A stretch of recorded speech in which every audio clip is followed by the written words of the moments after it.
Good morning, good afternoon, good evening, everybody. However you happen to be watching and or listening to this, I want to welcome you to the latest episode of the Gaming Circle podcast. The podcast where this week, as you can see, we are still missing the prima donna that makes our show a little slanderous, but he should be joining us momentarily. I am your host, Mr. K. Asante, TKO Asante, in all the places we find ourselves. And this week, I'm joined by two amazing guests. We will start with our returning champion, the man who cannot shy away from poking the communities with sticks. Pause. He's been on a rampage out here. You know, some say he's being a little negative. I think, nah, man, he's just being himself, okay? We appreciate him for being here because he's been on his own show, which was a barn burner of an episode himself. I was tuning in yesterday, and he joins us from the once Xbox Infinite and now the Infinite podcast. A lot of people call him different things. I call him the Thunder from Down Under, Mr. Riskit from the Biscuit. What's going on, sir? Good morning. How you doing, man? Thanks for having me on. Looking forward to this. It's going to be fun. So a little late for me. I'm a little tired. I'm a little wired, but I'm ready to do this. Appreciate you, sir. I know the timing, it's a thing, but you agreed to do it, and I appreciate you for being here. And of course, yes, we've already started with the pause-worthy conversation. It is what it is. Calm down there, chat. Of course, we are honored to have this man joining us. We've been trying to work it out in the background timing-wise, and it just so serendipitously happened that he was able to join us today. Him and his crew basically have taken this community by storm. He's out here doing things, man. Oh, it's always wonderful to watch his show. A lot of energy, a lot of enjoyment, and it's all, you know, kind of put together with truth. And I always appreciate all the information that he provides on that show. You can catch him on the Longhouse Gaming podcast, The Black Viking. Good morning, sir. How you doing? What's up, man? Hey, appreciate you having me on. And then I needed like another 5 minutes of that intro music because I was vibing out. I love that stuff, man. I love it. So I will say only, and I see him in the chat, only the Infinite Umbra himself will I say claims the title of having a better intro music than me. And Yeah. I see you there, sir. Oh, I love that. It gets you going in the morning. That's why I really appreciate that. That loop. It's so that soulful loop, and jazzy. It took me. Know? It took me like 6 months to get that loop just right. Yeah. Oh, My wife- you my- made that? Mhm. No. The brother Sean LeBray hooked us up with it, but I Okay. kind of cut it up and made loops and did all these things. Nice. My wife is like, nobody cares and listens to that. I'm like, it's 2 milliseconds off. I gotta cut it.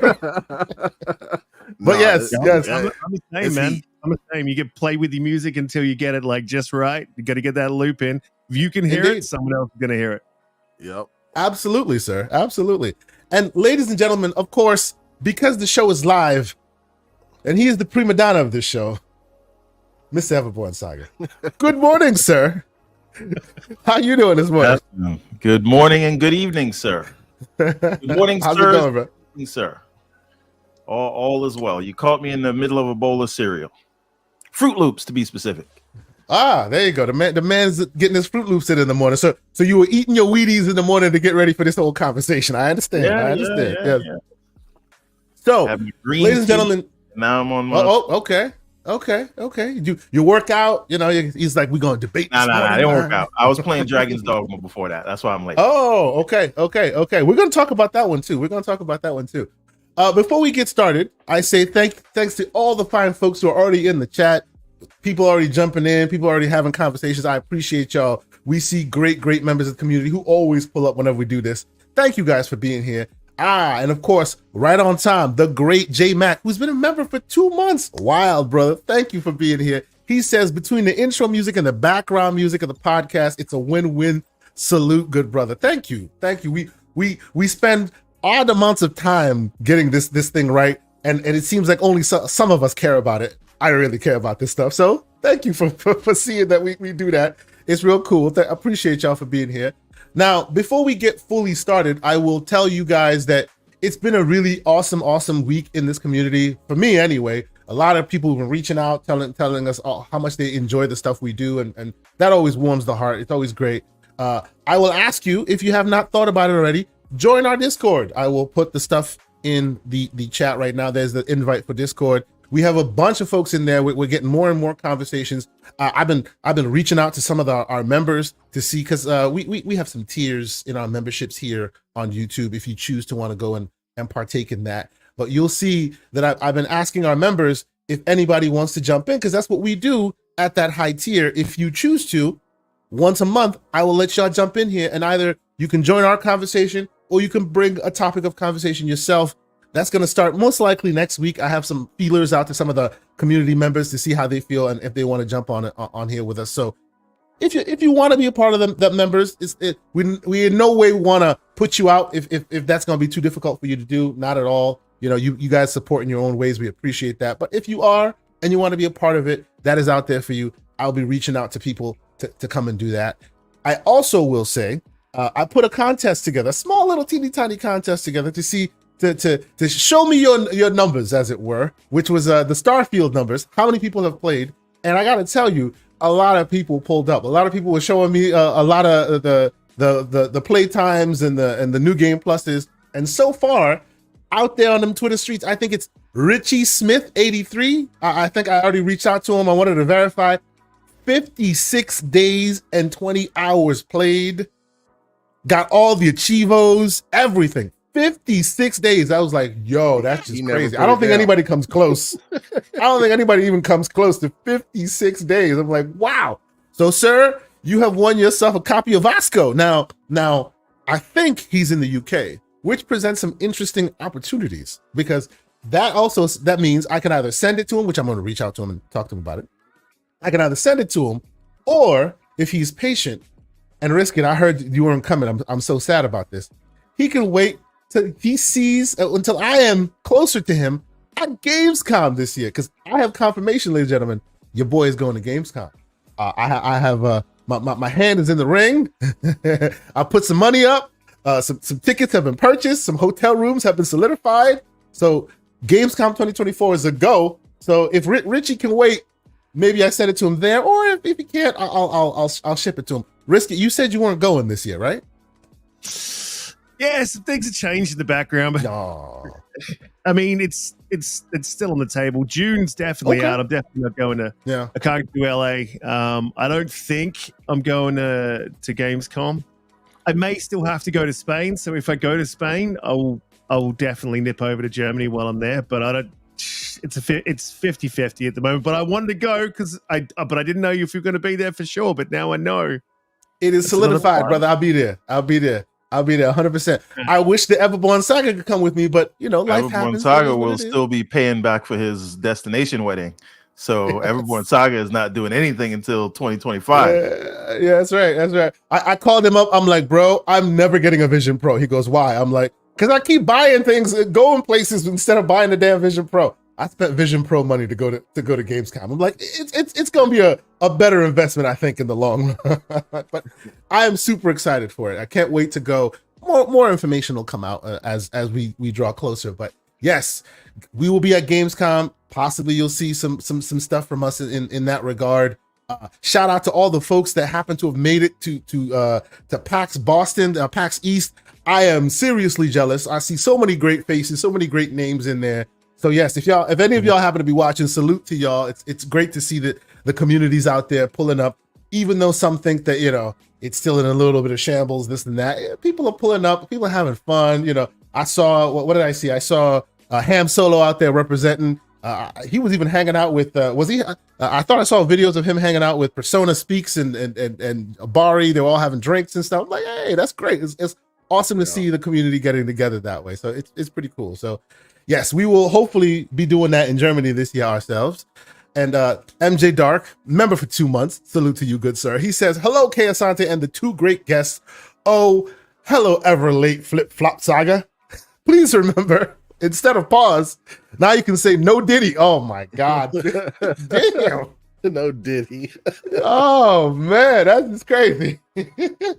Thank you for putting a little bit more slander into our sauce this morning. And I will warn y'all, you know, we try to be PG-13, but when the Thunder Down Under shows up, we might let a little bit of slip here. So I'm just warning y'all now.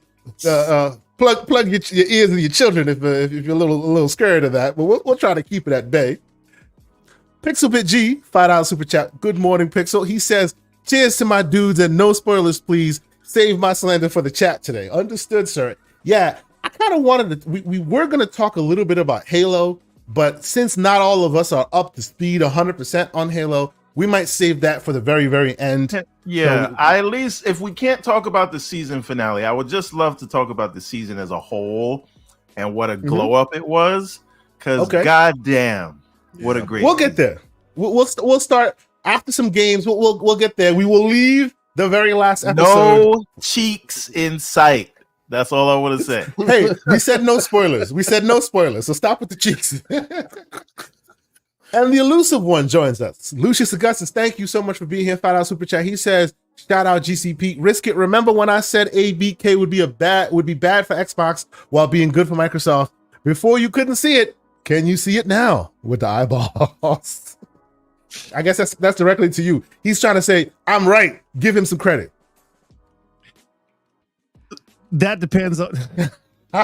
Moving on. He doesn't want to give you the credit. No. Let him get the thought out. Yeah, get it out. That depends on what you know and what you think, and then what you think you know.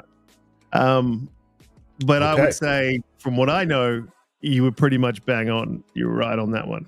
I'll give it to you. There you go. And of course, the other slanderous one, Slow-mo backslap, $5 super chat. He says, I'm here to watch someone lose a debate whose name isn't Everborn for once. Wow. You sketching strays today. Right? I don't know what I did. So, okay. Thank y'all so much for being here. It's awesome for y'all to be here. But as we do on this show, we will start with some of the games that we have been playing. I will start with you, the Black Viking, sir. Yes, sir. What games have been keeping you busy this week? Dragon's Dogma last night. Okay. Before that, though, it was mostly Unicorn Overlord and Call of Duty Warzone Mobile. Been testing that out to see, because generally most people don't have iPhone 15s and stuff. They probably have older models. So I have an older model, which is an iPhone 12 Pro Max or whatever. So I just wanted to test it out. It's good, man. I use my little Kishi V2 for it. And I'll be clapping people up. And I was like, if any phone is better than this, like with the 12, right? Yeah, they're gonna have a good time. That game's gonna blow up. It's gonna absolutely blow up. So Viking now, I think it's fair to say it's already blown up with those 50 million. That's true. But pre-order numbers, yeah. My son happens to be a COD zombie. It's a game he plays all the time. I mean, my daughter's a Genshin. I don't know what the equivalent is, but the same thing, right? Yeah. But he says that the weapons and the maps are the same as in Warzone on your console. Is that true? Yes, it's everything is the same, and it's cross progression. So it's a mobile variant, but it is the same game. It's the exact same game. Wow, yes. That's pretty. And the cross progression, that's amazing. So you can play on mobile, pick up the game, and keep going, and you earn the same XP.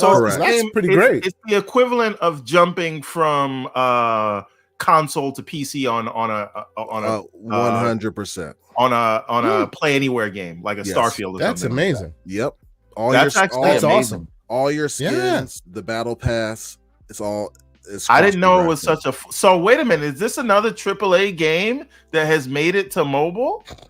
I would say so. I would say so. If you have the right hardware. If you have the right hardware, I guess. Now, and I have to ask, how long before they put this on the Apple TV and you just connect the controller to it? Nobody wants to listen to Everborn. But the mobile apocalypse is extremely nigh. Yes. I mean, I'm embracing it. I want this to happen. Just more so because I understand the mobile development environment. So it's self-serving for him. Yeah. So keep going. Yeah. You get to keep all your cosmetics and just like Lucia said, in the progression. So any skins that you bought previously, they're there. That's You know what I mean? That's wild. It is absolutely wild. I was telling my son, I was like, yo, y'all gonna be playing this at lunch at school, You know, and all that, man. That's gonna be crazy. So my son has a backbone for his iPhone. Okay, yeah. And I think he's on a regular 15, but not the Pro. Like I got the Pro Max, right? Okay, yeah. But he's saying the difference between this one and Call of Duty Mobile, the old one, is that they were completely separate games, and that one was really designed for touch. He says he puts the backbone on the controller, and it is like 1-for-1 in terms of aiming and the feel and everything. It's the same because I have the Kishi or whatever, however you pronounce it, the V2. I had to go buy one late because the V1 wouldn't work for it. So I want to go pick one up. Yeah. I want to go pick one up, and then I think there's a lot of people complaining to separate, and I kind of agree with them because I use that to my advantage because I be getting dubs like no other using the controller versus touch. But what's cool is that the backbone, they're about $100, right? So they cost about just as much as a controller. I don't know if there's Bluetooth support yet to just have your Xbox controller attached to your phone.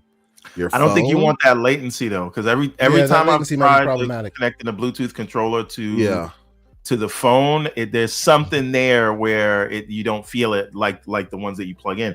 Now, just as an aside, I'd like to take a poll of the mobile players in the chat and in the on the panel. Are you Team Backbone or Team Kishi? I'm Kishi. I like Razer products. Have you tried the Backbone? I have not. But I am a I was about to use a bad word. I am a Razer fan, I guess. I'm gonna keep it PG for you. So I think to me, the Kishi is more ergonomic. Yeah, it feels really good. So I think, and now I don't have any audio. I don't know. You guys can hear me. Yeah, we can. My headphones I can hear you. Did something funky. So I am gonna leave it to you guys. Okay. Reconnect. We'll see you. Reconnect. We'll see you. Black Viking. Anything else you've been playing? No, but everybody, please go play Unicorn Overlord. That's still. I was gonna ask you about that. That's still my game of the year so far, man. Okay. Yeah, until I get further. Until I get further into Dragon's Dogma. But yeah, so I am a Fire Emblem fan. That's the only reason why I buy a Switch. I love RTSs, love strategy games. They do something really unique with this one. You don't get to control your characters once they get into battle, right? But your formations and your you have different types of units, like that stuff like really matters, and like with the abilities that they have to block for each other or heal upon impact or anything like that. And the game keeps evolving like crazy. I'm probably like 30-40 hours in. It's such a smooth pace. The graphics are nice. The pixelated graphics are really nice. The story is great. I really don't have any complaints about it at all. It is such, if you like RTS or if you like things like Fire Emblem, I do wish there was permadeath on there though. That'd be nice. That's the reason why I fell in love with Fire Emblem. I was like, oh shit, like it's like Game of Thrones. Like like if somebody dies, they die for real. But yeah, it's cool. I love it. Excellent. So of course I knew he was going to do this to me. So he's doing this to me. He says, MJ Dark, $2 super chat. He says he's falling asleep with Aloy. Please stop. Yeah. He has coined the term Horizon Forbidden Sleep. Let's see. Of course, not to be outdone, Slow-Mo Backslap has coined the term, what is it? The gaming NyQuil. It is what it is. But at the end of the day, and we'll get to Risk It. As you see, this is the PC version of for Horizon Forbidden West. We'll talk a bit more about that. I've talked about it enough. If you like it, you like it. If you don't, you don't. It looks excellent on the PC. And the only reason why I actually even bring it up is because it seems like this is one of the rare like ports that is like chef's kiss. It is perfection. The game played great on the PS5, plays even better on the PC. And yes, I broke out the old PS5 controller so I can get the little jiggle, shake while I play. It is what it is. It's a great game. Play it. Risk it. What have you been playing this week, sir? Oh, you are on mute, sir. I can't hear you. Oh, now we can't hear you. Yeah, there he is. I'm 110% with Dark on that one, man. Like this is gaming NyQuil. I'm with you. We're here to help you fall asleep, sir, because it's late where you are. But continue. I tried 3 hours to get into the original one, the Dawn, and I couldn't do it. I put it down. I gave 10 hours to the first one and couldn't do it. Yeah, I can't do it. But there's another game that I'm playing actually at the moment. This is which is Control Ultimate Edition. I actually own it, but it came back on Game Pass, and I've been on a bit of a Remedy trip since Alan Wake 2 came out. So I played Alan Wake 2, completed that. I've been sort of jumping around, like hopping around game to game to game. Nothing's quite doing it, right? So I bought Max Payne 3 because I think it was like $14 or something cheap like that. So one of the best games. Oh my God, yes. Got started playing that. That was kind of scratching the itch, but not quite. And then when they dropped the Ultimate Edition onto Game Pass, I was like, I already bought it because it was on special, I think, a couple of months ago. And I'm like, I'll get to that after Max Payne. When they dropped it on Game Pass, I'm like, well, maybe I'll do this at once. So I'm doing the two games sort of at the same time, sort of moving through Max Payne 3, switching back to Control. But the thing with Control is I've started that game 3 times.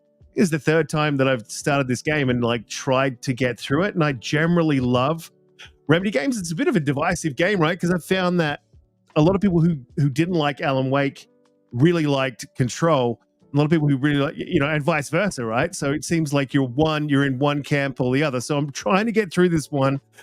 The storytelling, I think from Sam Lake, I think he's next level. This dude is like next level. He's the new Kojima to me. I mean, I'm not a big Kojima fan, but when I say the new Kojima, I think people sort of understand what I'm saying. Like he's just the way that he's woven in all of his games, from like Quantum to Control to Max Payne to everything is woven into that Alan Wake 2. So I'm also looking forward to Max Payne. We get a little bit of news on that as well. So that was cool, the Max Payne reboot. And Control 2, we got a bit of news on that as well. So yeah, I'm on a bit of a Remedy trip at the moment. I'm loving it. Excellent. So yeah, I heard you talking yesterday about you having to start that game 3 times. I'm with you, sir. That game is amazing. And it took me multiple times to connect with it. Actually, what got me through that game, what got me really enjoying that game is short spurts. Started playing it on the handheld. Play it, put it down. Play it, that kind of, because for some reason, I don't know why, but as much as it connects with me, as great as it is, and it is great, for some reason, I just couldn't keep up with it, and I would put it down shortly after picking it up. So I do understand, but I do still think the game is worthy, like it's worth your attention. And here's where I throw some PC at you. If you see that game on PC, bro, like if they turn on the ray tracing and it's actually like fully, it is next level gorgeous. Like, wow, it's amazing. It really is cool. Oh, and the debate begins, ladies and gentlemen. No. I honestly, even I've played it on the Series S for some time, and it's good there. But like when you it is quite a looker, and the story, like you say, is quite something. It's quite something. It's really special. Mr. Everborn Saga, sir. Go ahead. I'm playing it on the S now. Sorry to cut in. Playing on the S now. Go ahead. And I will say there is a lot of artifacting. I'm playing it on performance. There's a lot of artifacting, and there's a big difference. There's a big leap on the S from the performance to the quality. There's a big difference. You really do notice. Yep. But hey, I'm tired of making these concessions for console. I'm ready for a console to stop making these concessions. But we'll get into that. Well, let's put a pin in that. Console concessions. All right, let's move forward. Mr. Everborn Saga, sir. What's on your playlist? You said you've been playing Dragon's Dogma. You've been playing a few things. let me switch to my Dragon's Dogma footage because I also have been playing a little bit of Dragon's Dogma. So, Tell me how your experience have been so far. This is the only thing I've played this week. I've just been extremely busy at work. We've talked about that. But this came out yesterday, and there was also so much TV this week that I feel like I was doing more of that than gaming. But I did start this game. I did create my character. Apparently, I'm an Arisen with no heart because something happened with the dragon. And I'm like 50 minutes in. Like I'm right where you are too. Yeah, continue. Yeah, so there's apparently some conspiracy going on, which I won't spoil for anyone. But it's interesting. It is not as challenging as I'd like in the beginning, because it's like your pawns do all the work, and then you're traveling with some soldiers, and so it gets very chaotic, and I almost feel like I don't know what's going on. So I'm waiting for the hand holding to stop, and then I can just pick my party, because it does. What I will say is you can't go more than a few feet without some weird thing happening. And I don't know if it's like randomized or it's all scripted this way. Like if I played it again, would the second playthrough have all these things happen in the same place? And I know some of it's like a tutorial. And did I pay for fast travel? No, we're going to talk about that. There's fast travel payments and stuff. Yes, there's some of that. I mean, it is, but not really. But again, I'm not far enough in the game for it to make sense, because you can get on a cart for free, like an ox cart, and you fall asleep, but you might get randomly attacked in the middle of that. That thing. But going on an ox cart and falling asleep is fast travel, and they have another way where you can do it directly through portals, and that's what they want you to pay for. I guess that's the safer route to travel. But like, why not just get on an ox cart? But again, it's a big world, so like the ox cart happened to be going in the direction I was going.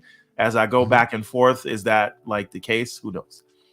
So one thing I will say, played it on the Series X.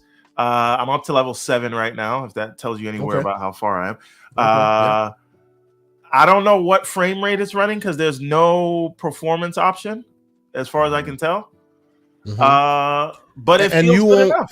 You're playing it on if I'm not mistaken, if you're playing it on the X, you're playing it on the LG CX or C1, and VRR is enabled, and this game is unlocked frame rate. So you're probably around the 40, 45 somewhere, and that's why you can't feel anything. Like, because VRR takes care of it. A lot of people have been complaining about a bit of that, but I hear on the X, on the top end consoles, it unlocks in between the 40s, and VRR takes care of the rest. Maybe that's what's going on, because it feels smooth enough. So, but again, I'm not one of those people that starts ripping off my clothes and gnashing my teeth and ripping out my hair if I don't have like a perfect 60 FPS. So if it wasn't that good, I don't know that I would care or notice, unless it was like terrible. Mine isn't that good. I can see the dips or whatever, but I've never been. It's nice whenever I do have 60 frames per second, but as long as the game plays good, I really never gave a shit. And I always come back to Ghostwire Tokyo. I tried to play that on, because I usually play on fidelity mode, but that frame timing was so choppy, it felt like I was gonna vomit. So I put that on performance. So it's not a bad, it's a decent 30 or whatever it is. Anyway. MJ Dark, man. He's going to make it happen. He's going to make it a thing. I'm not going to tear down that black man until he is proven guilty. Lord. No diddy. But the other thing about it, I didn't feel challenged really at all, and I played it for maybe 90 minutes, I guess. So I hope that it becomes more challenging once they let once they take off the training wheels. But Everborn, you said you took the cart. You took the cart? I took the cart, yeah. Okay, I did not, because I wanted to explore. And I got my ass handed to me a couple times. That's good. Yeah. Yeah. So what? All right. What vocation did you choose? I chose a fighter, obviously. Me, I chose fighter. I'm a melee troglodyte. Yep, I chose fighter as well. I tried the fighter as well. Yep. Yeah, I didn't choose mage because I'm not soft. Gotta run back everything and use your healing spells and never get out of here with that, man. So let me ask real quick. Diablo and now this melee hack and slash. Let me ask real quick. Risk It. Is this a game that you would play? Is this your kind of game? Are you going to play this on the X, or are you just kind of letting this pass? It's not really for you. And you're on mute. You're on mute. Risk It. You're on mute. No sound. Oh, and mute. Yeah, no sound. Yeah, I downloaded it the other day. I got to get through. I got to get through Max Payne. I got to get through Control, and then I'll jump onto this. I'm with my ass because I'm at work. So while I'm traveling, okay. And I don't have VRR, so and I am one of those that if I start to see the dips, especially when I'm in the middle of a battle, that'll get to me. It'll annoy me. So yeah. There's also I've been a character, so I'm a fighter as well. So cool. But with your pawns, you need to always, like, one of the things that I've been told is you want to have a mage in your party at all times because you need someone to heal you. So my pawn will probably be a mage, and then I'm looking at, apparently you can slip to the spear guy. I don't know what his name is, like whatever you call him. Someone in the chat will know what it is, but like he's a spear guy where he uses a little bit of magic, but he does the fighting as well, and I'm down with that. That's sort of my thing. Yeah. I agree with you. It looks like they want you to have a full-fledged out party to the point where you can have, your mage there, you can have your fighter, and you decide which one you want to be, but they all should be represented. Otherwise, you'll walk into a fight and get your ass handed to you. So it seems. Yeah. I have a pawn that just picks up the loot from the surroundings, which is great. Yeah. Okay, are you saying you have to Sweet Baby Ink your party? Well, speaking of Sweet Baby Ink, have we noticed this is a fantasy world that allows black people? Yeah.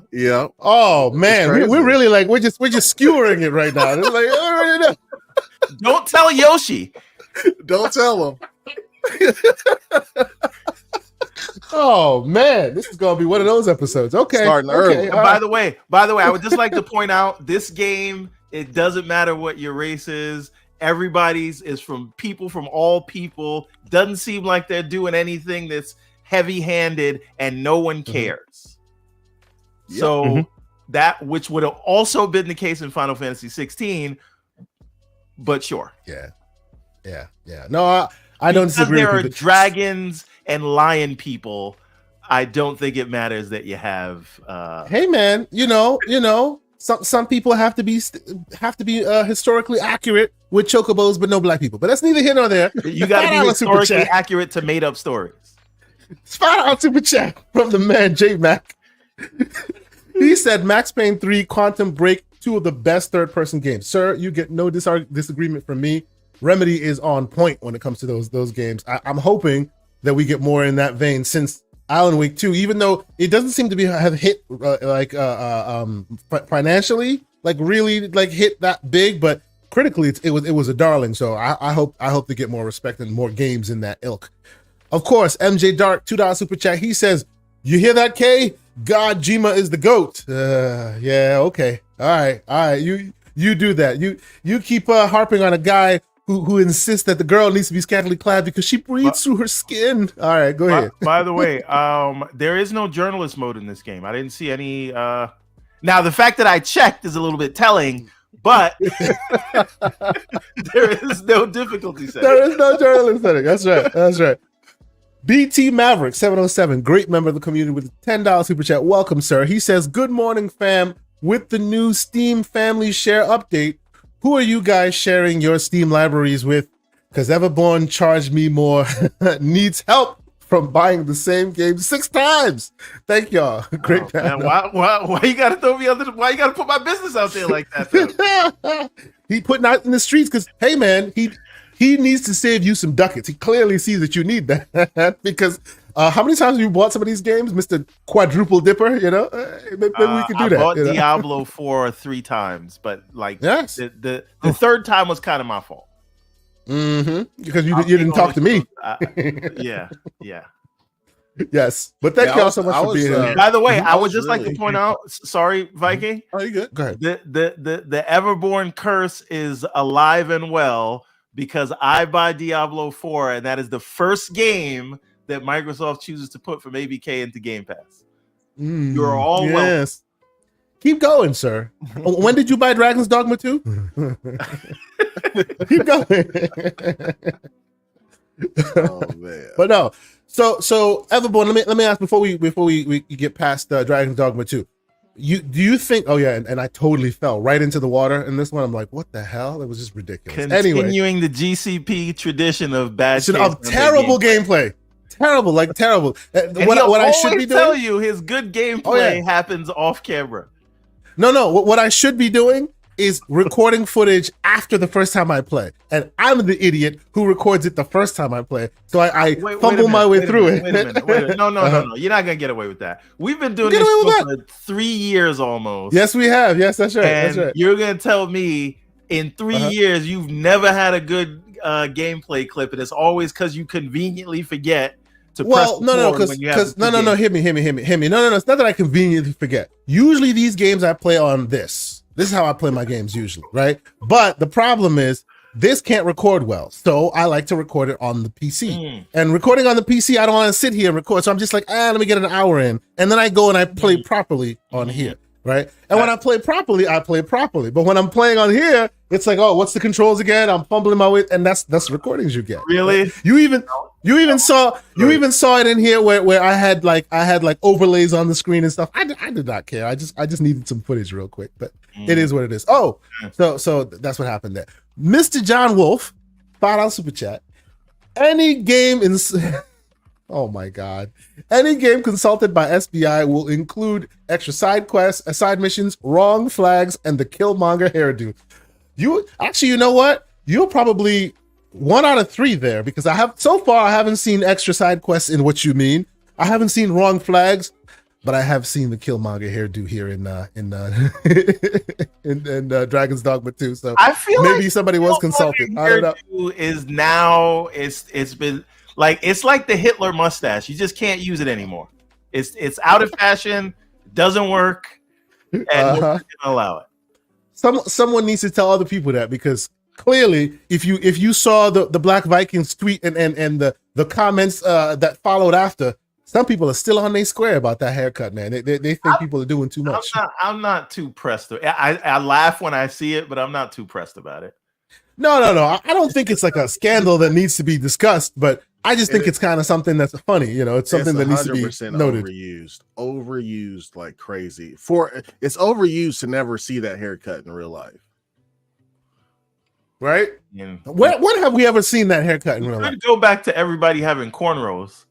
So. True, which was also another thing. Yes, this is an upgrade, but not much of an upgrade. It is an upgrade.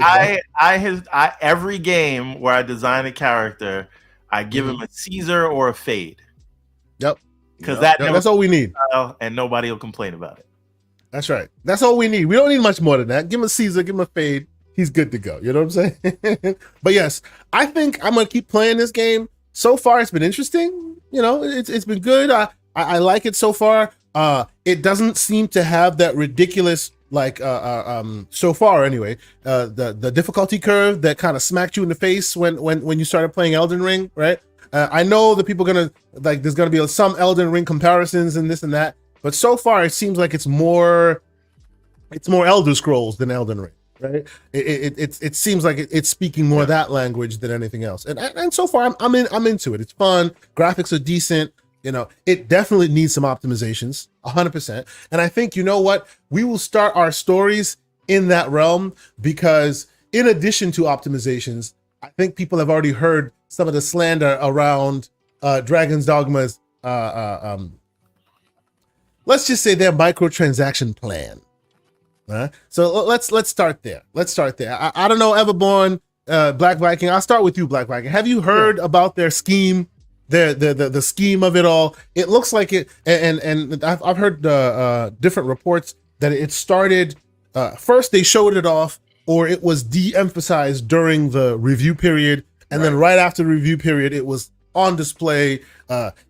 Getting extra characters cost you money. Fast travel in certain ways costs you money. I hear some people pushing back to say, "Hey, that's how the game used to be." What are your thoughts? Yeah, I saw that the reviewers had to sign something or review that what the DLC that was in the game. So I think the reviewers knew, or either they just glossed over it and just started playing the game. Okay.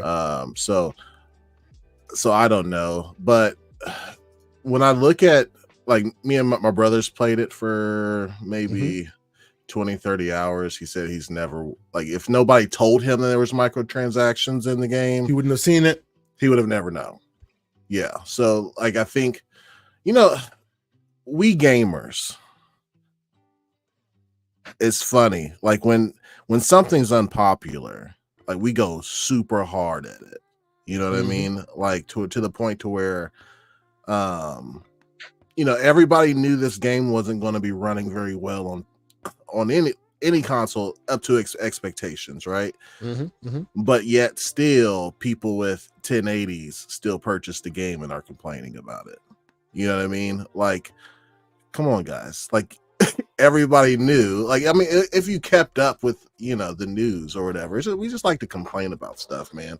Or like Denuvo or something like that. That's in the game. People are complaining about that. It's like, come on, how many Linux users are there? Like, you know what I mean? Like, well, so the Denuvo part, that part's a little funky. So okay, and I think it might lend to some of the, because it's not overt shadiness, it's kind of covert shadiness a little bit, and I'll explain what I think what I'm saying with that. So usually Denuvo is put into like multiplayer games, right? To keep you honest, to keep you from cheating, to keep you from, doing things like that. Right.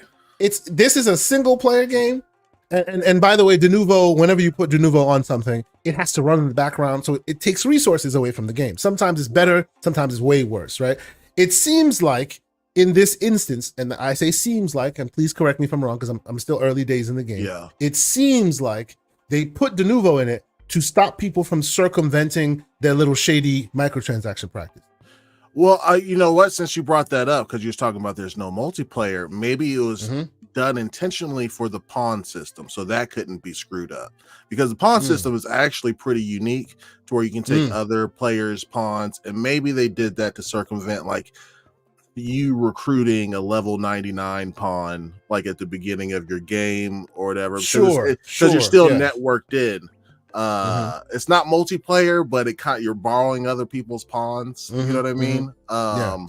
And stuff that they know. So maybe they did it to circumvent that issue. So real quick, the reason why I say this is because if you think about it, like, and MJ Dark knows exactly where I'm going. So usually, this is not the first time this stuff has happened, right? Where they put in some weird stuff. They put in some. I think that one of the most notorious examples was Assassin's Creed Odyssey, where it's like, oh, you love this game, you're playing this game, it's wonderful, and then right in the mid game where you're about to go to the last bosses and really wreck shop, they give you this huge uplift of XP that you have to hit before you can go to the next storyline. No. And in order to continue, you got to grind your way through for like 40 hours just to get to that next level. That's crazy. But then Ubisoft goes, if you don't feel like it, here's this $10 XP boost, son. You got time. You got time for that. You know what I mean?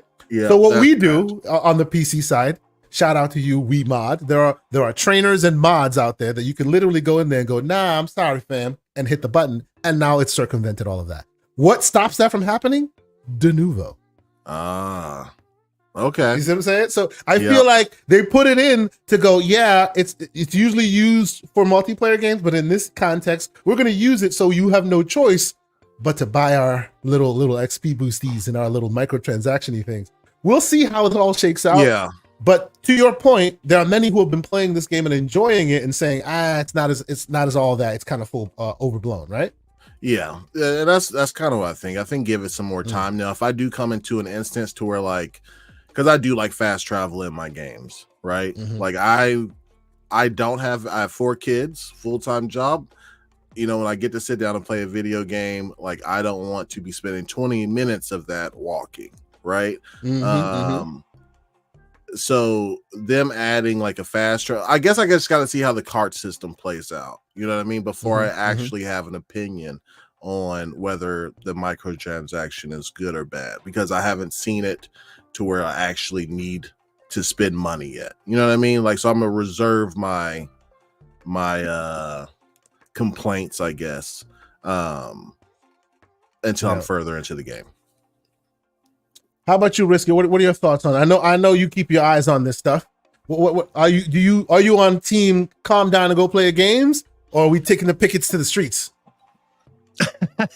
I'm somewhere in between. Like, okay, you got to call this stuff. You definitely got to call this stuff out. Like, I haven't played the game, so I can't really say definitively how bad the microtransactions are. But when you're talking about having a microtransaction system in place that helps you to fast travel, I haven't played the card system, and like I've been hearing it from I heard it from Pete just before the show. Like, in Panda, they love the game. They both played the original game. It's the same thing that we've been seeing people defending the game, saying like it was like this and blah blah blah. But then they took it out. Right? They took it out of the game and they made it easier for you to fast travel because people complained about it the first time. So they're doing it the second time, tying it to microtransactions. For me, and look, it was in the documentation for the review period, but it wasn't in the game. So there's a lot of little shady. I'm not saying any of this is egregious, but I think we're on a slippery slope, right? Where this could end up being in some place. And this is the thing, that you got to take these to the logical conclusion. Hey, if we're happy with this, what about this? If we're happy with this, what about this? Like, and that's just a logical thing that's going to be, continually go on, unless we do say something about it. So I'm not saying like get out, pick it in the streets, right? But I'm definitely saying you got to have these conversations, 110%. But I haven't played the game, so we'll wait and see. But yeah, I'm sort of on the fence, like a little bit on the fence. Okay. So your mic is a little clicky and choppy. You may want to jiggle your cables. It's your mic, sir. My mic or no, yours, Everborn. No, okay, you might be okay now. Yeah. Yeah. Let me know. You're good now. You're good now. Go ahead. Yeah. I'm basing this off of 90 minutes of gameplay, so you can't really take anything that I'm saying to the bank. I would like to hear from people who have more hours in it. But the way I understand these things is you don't have to do these things, but they're charging you for quality of life stuff.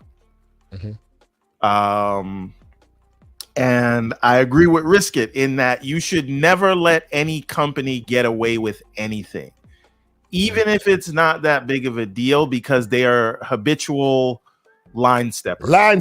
Oh, that's the line, baby. So if you say maybe you're okay with this, and I'm probably okay with it, right? But then again, I would probably just pay the money.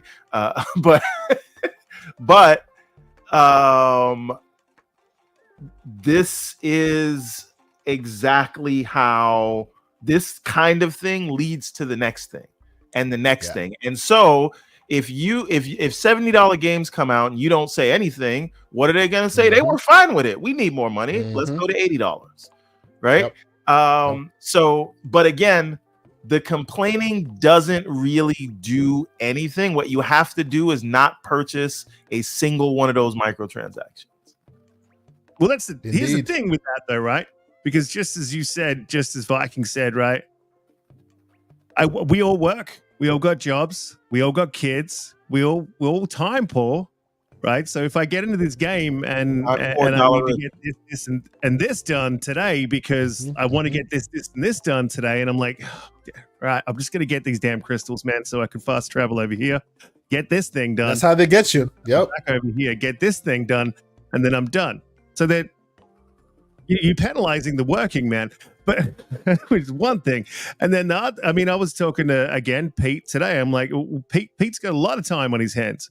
So he's like, this is how you play the game. You got to play the game properly. You know that whole Dark Souls thing. You got to play the game properly. You can't be having this happen. Get good, son. I'm like, man, I don't have time for that shit. Like, I want to get in, play the game, and then get out as quick as possible, which is why I also am a console guy, but we'll get into that a little bit later. Let me ask you a question, because I see something going on in the chat. Slow-mo is, I don't know if he's referring to this game. Do you have to pay for a new game plus? I think a character, you have to pay extra. Yeah. So is it the ability to, or is it just each time? Because like the fast travel, it's like what $2, but is it the ability to fast travel, or is it per time fast travel to one location, so you can always get back there? Now that's bullshit. That's crazy.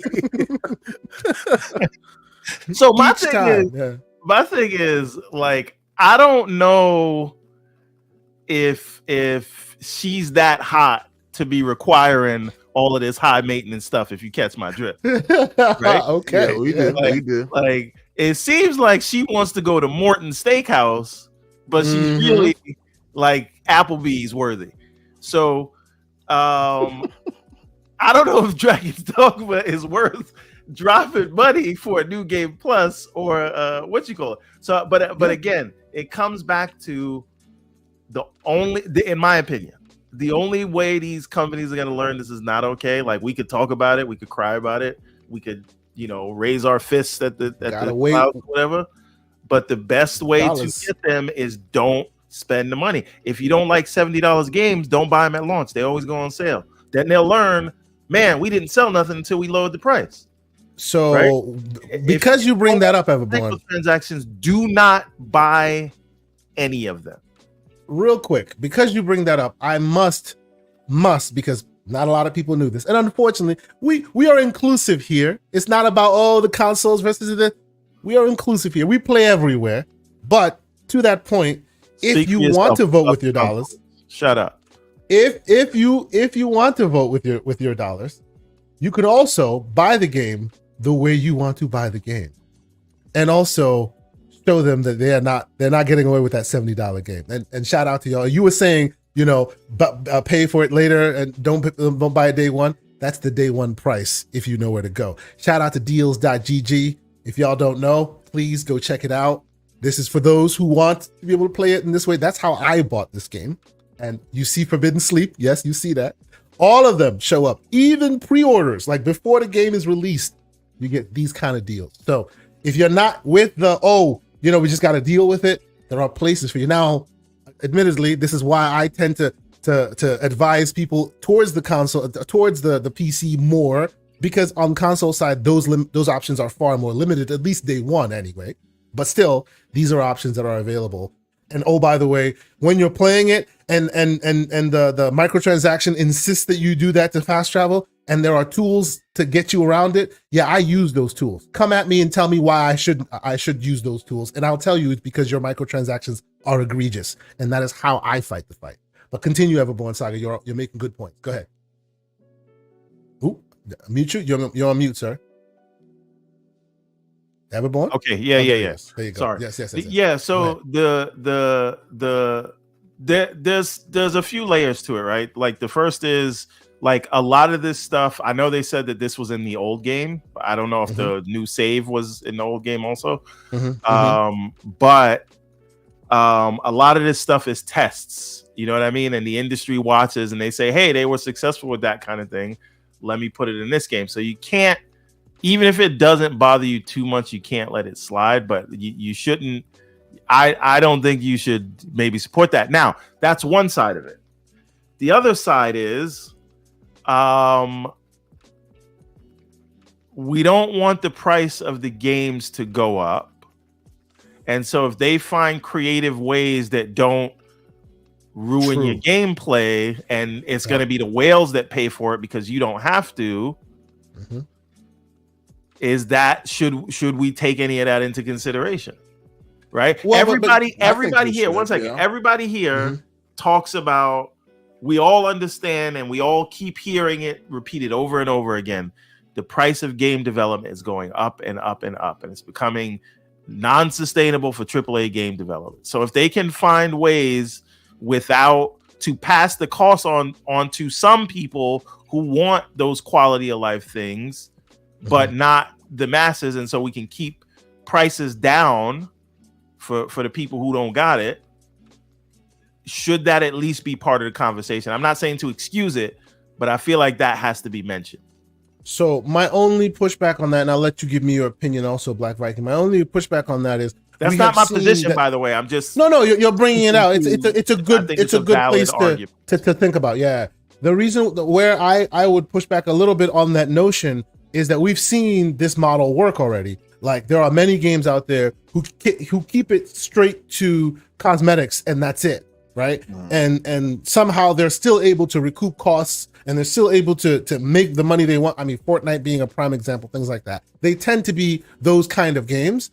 But I would think in a world like this, where you have capabilities in that realm, in a world where you are able to find people who want to pay for their clothing, right? I see you out there, Infinite Umbra. He would pay for extra this and that, right?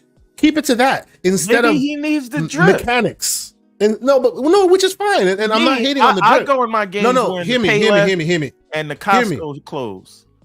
Hear me. All I'm saying is, if you keep it to the drip and the drip only, I think there's no harm, no foul. But when you tie it to actual game mechanics, that's where I think that there's a little bit more of smoke there for them, right? You keep it to the drip. Those who choose to pay for it, pay for it. Like people buy Halo Infinite. Some people are playing the drip. Others are Dusty Spartans. It is what it is. Right, and they play and they're making money and they're enjoying themselves.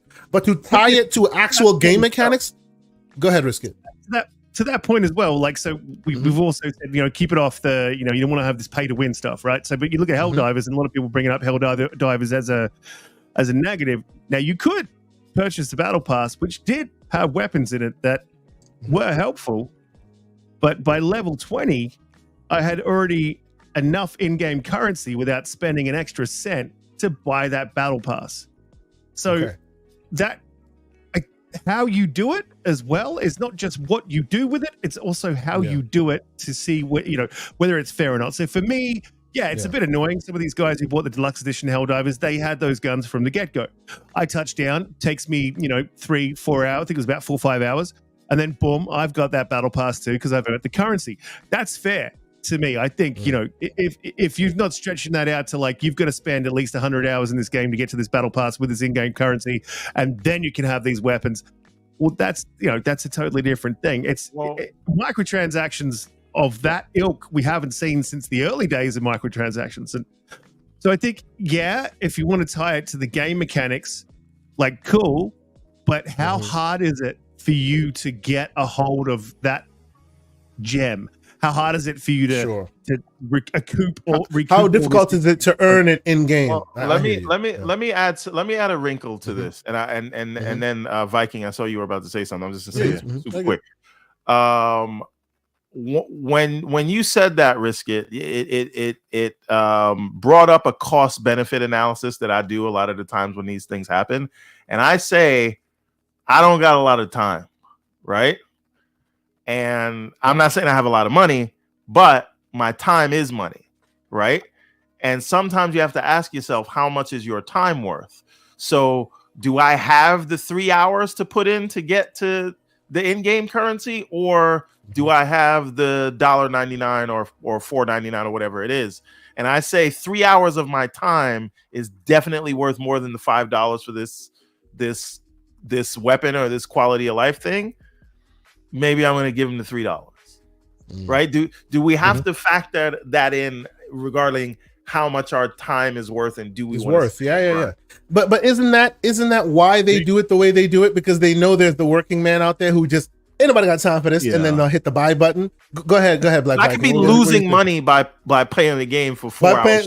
For 4 hours. Yeah, I could be getting to my destination and then moving on to do something more. About it, it's actually cheaper. This is economical. You see. Go ahead, Black Viking. What are your thoughts, sir?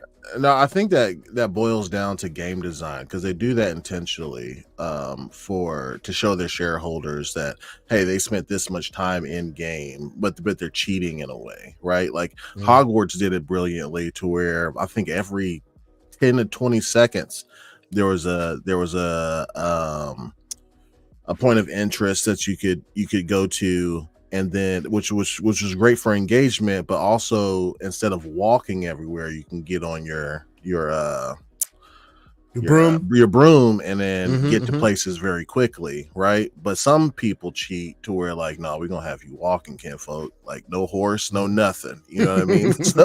So that they're able to show those engagement numbers to their shareholders, and then for those people like us, will pay to not have to walk or do stuff like that. And there's and people also paid this shareholders. Look at that, they're spending money, they're in the game more, you know what I mean? Like they have to walk a fine line too, right? Like, so it's kind of tricky for developers to say, all right, what's going to be shareholders and gamers, right? But I'm 100% with Kay Asante on, listen, I am a whale when it comes to the drip, right? But if this has something to do with game mechanics, I don't touch it. But when it comes to stuff that is not pay to win, like it's just to look fly and to be cool or whatever, then I'm all for it. I spent hundreds of dollars in Apex Legends, probably thousands in League of Legends.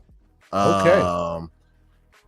Okay. It's a little egregious. Valorant, like I've spent a lot of money in that. Halo Infinite, but again, it's all cosmetic. You know what I mean? And I'm down for it. So Viking, that's the thing. I am the exact opposite. I have never bought cosmetics DLC. But I would absolutely buy quality of life DLC. Right? I am happy to pay to win. So I was saying earlier, like, yo, somebody needs to clip that real quick. Oh man, I don't care.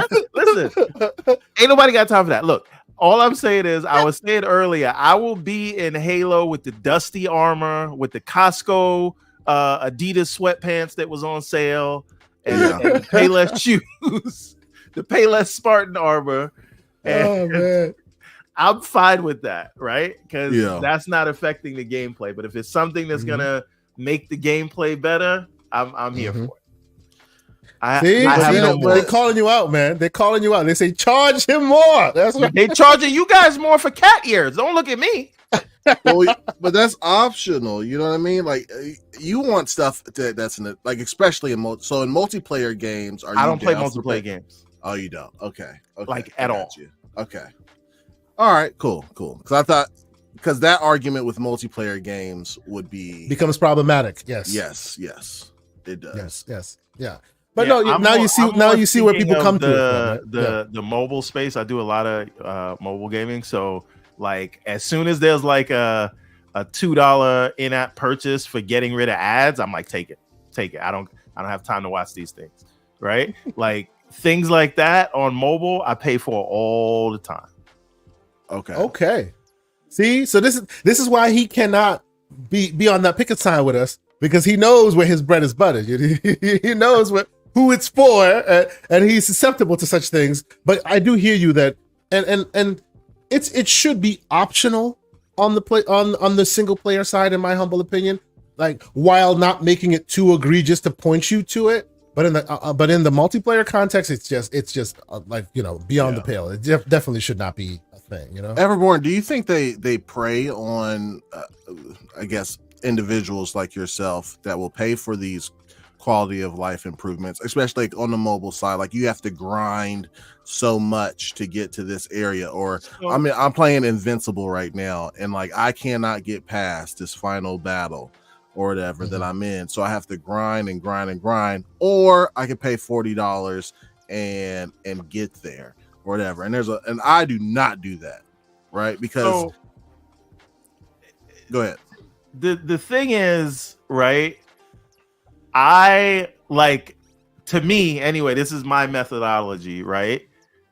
Like, I will spend money in a game if I know I've put like 200 hours in this game. I'll be like, you know what, these guys worked their ass off. If it's a mobile game, I didn't spend no money on it. I'm like, let me throw some ducats, right? But like, once I feel like it's disrespectful, you know what I'm saying? Like, I'm not gonna send anybody any money. So what I'm saying is, I'm fine if I feel like they've earned it. Okay. Because to me, at that point, it's like a tip to a waitress or a waiter or a bartender or whatever. Yeah, I got that. But it's not going to be a thing where it's like, okay, I see this as a casino. Like it was that there's certain games where you'll the loot boxes, which you can still do in mobile gaming. I don't think you can do it in console anymore, where you spend your money and you actually don't know what you're gonna get. Yeah, you don't get what you want. That's right. Yeah, like that kind of thing. I would never do, because like that is just like it's gambling. Slot machine. Yeah. So I'm just saying, like, if a game is good, especially if it's a free to play game, and I actually like it, and I spent my time in there, I will go back and buy something but I just don't buy cosmetics, because that won't change the game. If you give me something that's going to affect my gameplay, and I already like the game. So Dragon's Dogma right now is not high enough on the Everborn scoring table for me to say it deserves for me to spend anything on top of the $70 already spent. Gotcha. Right? If the game so Everborn that good, then I would be like, you know what? I do want to go and get this travel thing. Quick question, and then we'll move on to a little bit of we'll pause for a little bit on the reel here. Quick last question from me. So are you saying in Elden Ring, for example, when you were towards the end and you're about to be Elden Lord and they're kicking your ass for the umpteenth time, had they offered you like a super suit, you would have bought that shit? You goddamn right. Especially against the fire giant. That son of a bitch. Sorry. No. So you see where he's coming at from. Absolutely. And listen, if I could do it right now, because Melina or Melania, I still haven't beaten her. And this is after I beat the game, right? After I became an Elden Lord, I was like, I didn't beat her, but you can go back. Yeah. Even now, I haven't beaten her. And I've called for help. I've called K Mega. I've called Ace. If you follow him on Twitter, he's a good follow. Like, these are guys that were level damn near 100 or higher with all, and even to maybe I was just thinking up the fight, but like I called them in for help, and even we couldn't do it. So if I could pay, what's that? I beat her on the first go. Look at that! He said, "Get good, son." He used the Australian knife, and he twisted it real quick. Like, that's not a knife. But yes, I would absolutely pay for a weapon that would give me an edge against Melania from Elden Ring. So on that note, I say, sir, there's a thing called WeMod. It can make any weapon the biggest weapon you have in the game. Just saying, we'll keep it moving. But yes, as you see, this is why this conversation and the back and forth, and I don't think there's a single wrong answer here. This is why these things won't stop, because people got time, but people don't have time, and they have a little bit of disposable income. People want drip, or people want to get an edge. Indeed. You know, so it is what it is. And otherwise, if you have time, then you got to get good, as they say. But we'll keep it there. And the alternative is just making $100 games. Like, and I don't want that. Yeah, right? That's true. Yep. Or shocker, maybe keep your budgets a little more humble so you don't have to. But that's the conversation nobody wants to talk about. Like, it just can't happen. That's it. That's what we were saying today, man. I'm like, you've got this, and you hit it on the head there. Black Viking is like, man, you either keep your budgets down or you charge more, but then like no one wants to be charged more, right? And then realistically, as Umbra was saying today, you charge more, they're still going to throw these microtransactions in, right? That they anyway, Gran Turismo, right? And then so what's the alternative? You got to find ways to cut development costs, man. That's where we're at. Yep. They've got to do that. Since the beginning of the barter system, right? There has always and should always be a contentious relationship between the buyer and seller. Even if you love the seller and you love their work and you know that their wares are highest quality, you don't want to just bend over and take whatever price they give you, right? Even if you respect them as for what they do. You have to be like, hold on, because no one does that. This is the only, and I've said this the longest time. It is only in video games where consumers will defend higher prices. Only there. You do not go to a car dealer and they're like, yeah, that Toyota Corolla is an extra $10,000. And then the person buying the car is like, you know what? I understand. You guys got kids to feed. No, I have kids to feed. And my job is to pay you nothing. And your job is to charge me everything. And we're going to meet somewhere in the middle. But it cannot be where they're just dictating the price. And we're like, well, okay, I guess they got it. They earned it. You can't do that. That's just not how these things work. When the price of milk goes up, when the price of gas goes up, when interest rates go up, no one ever says, well, yeah, I get it. They got to stay afloat. I don't care. That's your problem to stay afloat. My problem is to get this thing for the lowest price that I can. That's right. Yeah. I think the mantra, and it's hilarious that other people can't see that, and in gaming specifically, literally don't. Even in other entertainment, when the price of football tickets go up, people complain. Yep. Right. Mm-hmm. When the price of movie tickets go up, people complain. When the price of video games go up, well, they got to stay afloat. No, why is it in video games like that? There's only one subsection of the community that does that. Oh, you got the soundboard out. Good job, sir. I like that. Well placed. Well placed. We will let the Black Viking have the last word, sir. What were you going to say? Yeah. I was just going to say, I think the mantra of the support the devs actually came from the publishers. It was a psyop, you know, because they're the ones that get the money, them and the shareholders. not the devs already got paid. Yep, they moved on. They got the 401k. Hopefully, you know, any extras don't go to them. It is what it is. Yeah. So nobody says support the bank that I work for. Right. Mm-hmm.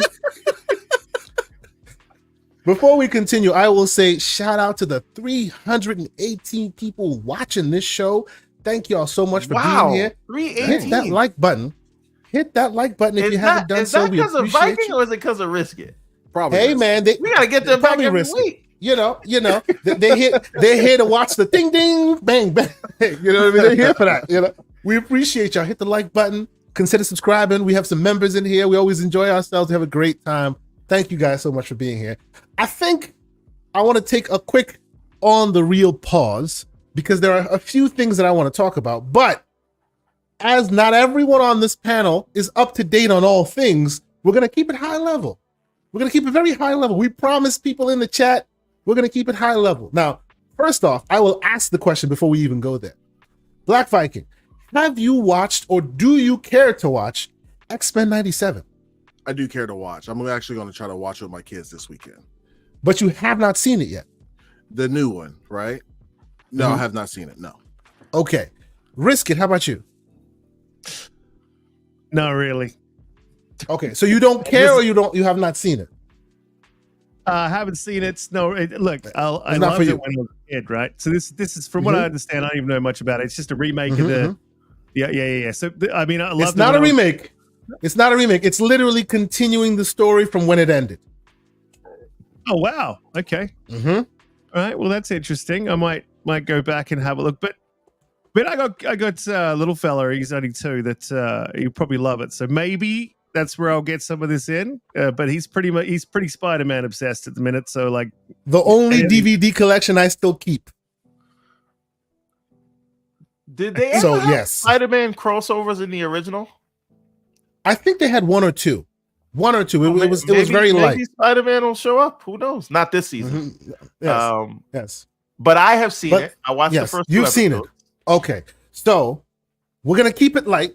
No spoilers, because obviously this needs to be watched and enjoyed. But I will ask you then, Everborn, and we'll do this real quick, and then we'll go on to Halo, which is also similarly very light and no spoilers. Continue, shout out to Lemon 108 Dragons. Yes, he is there. He is in PAX East right now. That's right. Yes, New York. Shout out to my brother. Shout out to King David. Yep. Ham Solo, the whole and crew. Persona and Jay Barry, all them guys. And Jay Barry and Persona, absolutely. Yeah. They've been having fun out there. We appreciate them. Yes, absolutely. So y'all stay safe out there, man. Yeah. So Everborn, I gotta ask you. Yeah. What are your thoughts, sir, on what you've seen so far here? No spoilers. Yes. They've done an excellent job of recreating the show in the way you remember it.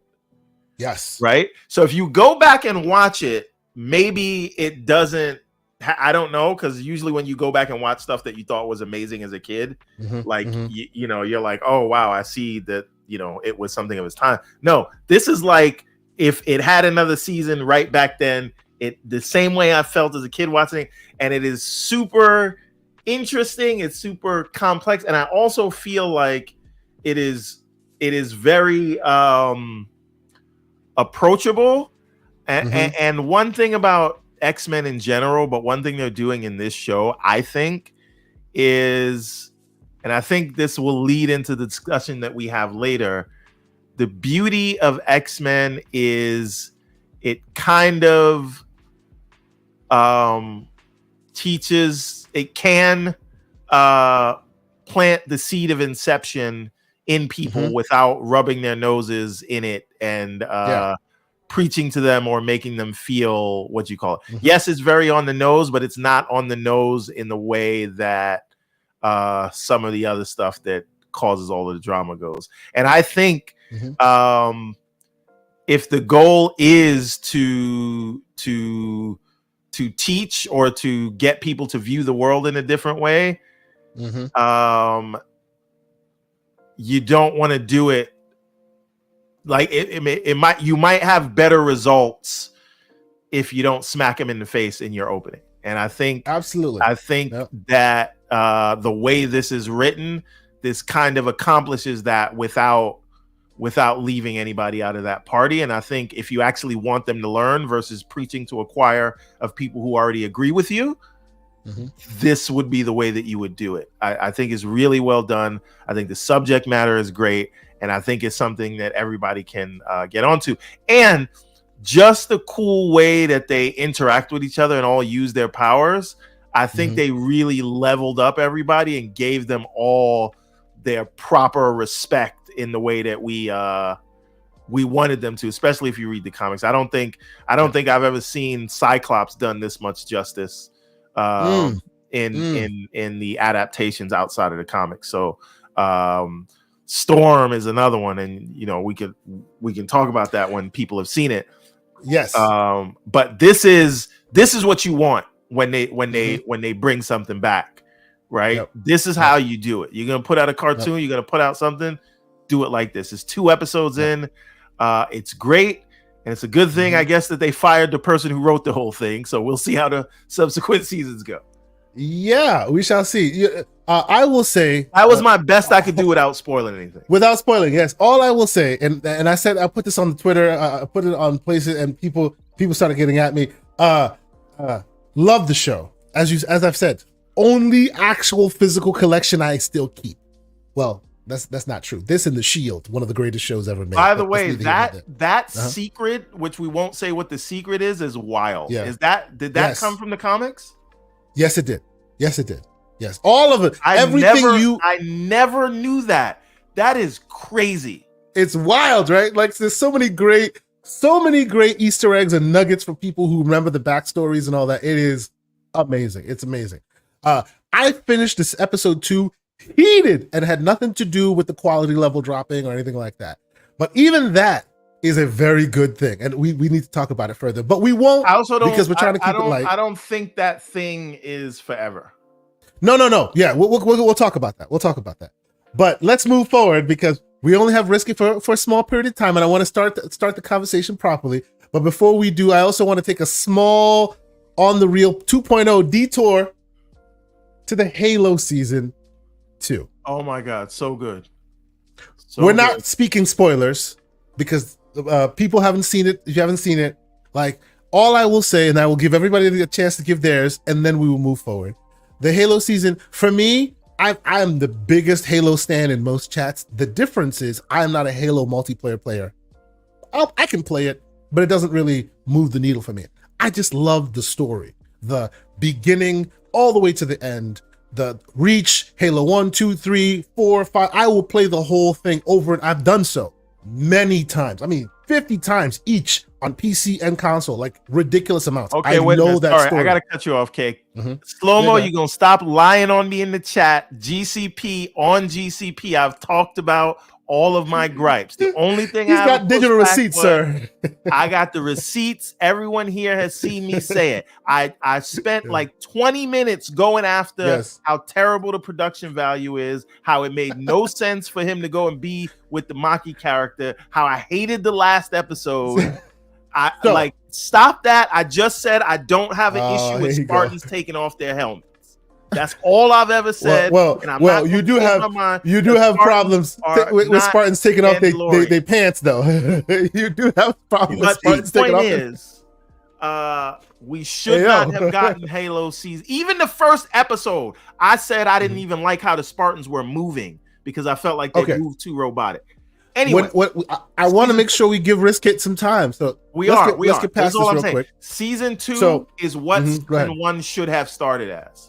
And if you look at where season 1 starts and where season 1 ends, I recommend, if you haven't watched any of Halo, skip season 1, watch season 2, because where it starts and where it ends. He said, "Did he, Chief?" Oh, that's terrible. I'm sorry. Where season 2 starts and where season 2 ends is what should have been the introduction to an adaptation to Halo. They don't need to do it 1-to-1. Spartans are not Mandalorians, and season 2 was amazing. I give it probably an 8 out, somewhere between an 8 and an 8.5 out of 10. Okay. I will say quickly, season 1 for me, I my brain put it in Elseworlds territory, and because of that, I could watch it and not connect it to the lore that I know so well. Like, again, I've played all the games multiple times. I've read every book except for the latest, which it's on my list. I need to read the latest book, and I hear that we finally get some closure for Locke in that latest book, so we shall see. But like, I really hope Mike Coulter is back in. Bro, season 3 is not greenlit yet. Paramount has not announced. I mean, sure, but they also, but every time we hear them talking about it, like even like Halo Declassified, they don't kind of put a button on it. It's kind of like it's all about a foregone conclusion, but we have to hear it officially. It is the number 3 streaming show right now, so absolutely. So, real quick, I will say, for me, season 1 was an interesting Elseworlds story. I can watch bad movies, bad TV, and just kind of be able to appreciate it for what it is, but it was never my Halo. Season 2 started better, but it took to the very last episode before it became my Halo. That last episode, it's like it went, and that may be a problem with American TV in general. I've watched a lot of European TV, a lot of UK TV, a lot of different stories. Like if you watch like what do you call it, Luther, for example, every episode has mind-blowing occurrences. It's like every episode it's its own amazing thing. With TV shows, it's almost like to keep you on the dole, it's like slow burn, slow, and then the last 2 episodes are bam, which is exactly what happened here, right? Where the last 2 episodes really kick it up a notch, and that last episode, boy, oh man, that was amazing. I will not talk about it. I will just say season 2 itself as a whole was about a 7 and an 8, and then that last episode had me on the floor. Like, it was amazing. It was amazing. Black Viking, sir, how much of it have you seen? Where are you in the status? We get to that, I kind of think we should come back to that later, because I think Risk It only has like a half hour left. Yes. I think we can circle back to that, because I got more I want to say. We'll put a pin in it. We'll put a pin in it and we'll get back to it. So that for now, that is where we sit with it. But let us move forward, because we've wanted to have this debate. People want to hear us talk about it. So let's talk about it. And what are we talking about? We are talking about, he puts on the glasses. He puts on the glasses. Poker face, baby. He puts on the glasses. They both got sunglasses. You know what I will do? I'm gonna do this. Hold on. I'm gonna do this. There you go. There we go. He puts on the glasses. We're just moderators. Yeah, we're just here. We're just here for it. You're in Risk It's corner. I'm in Vikings corner. Here we go. No.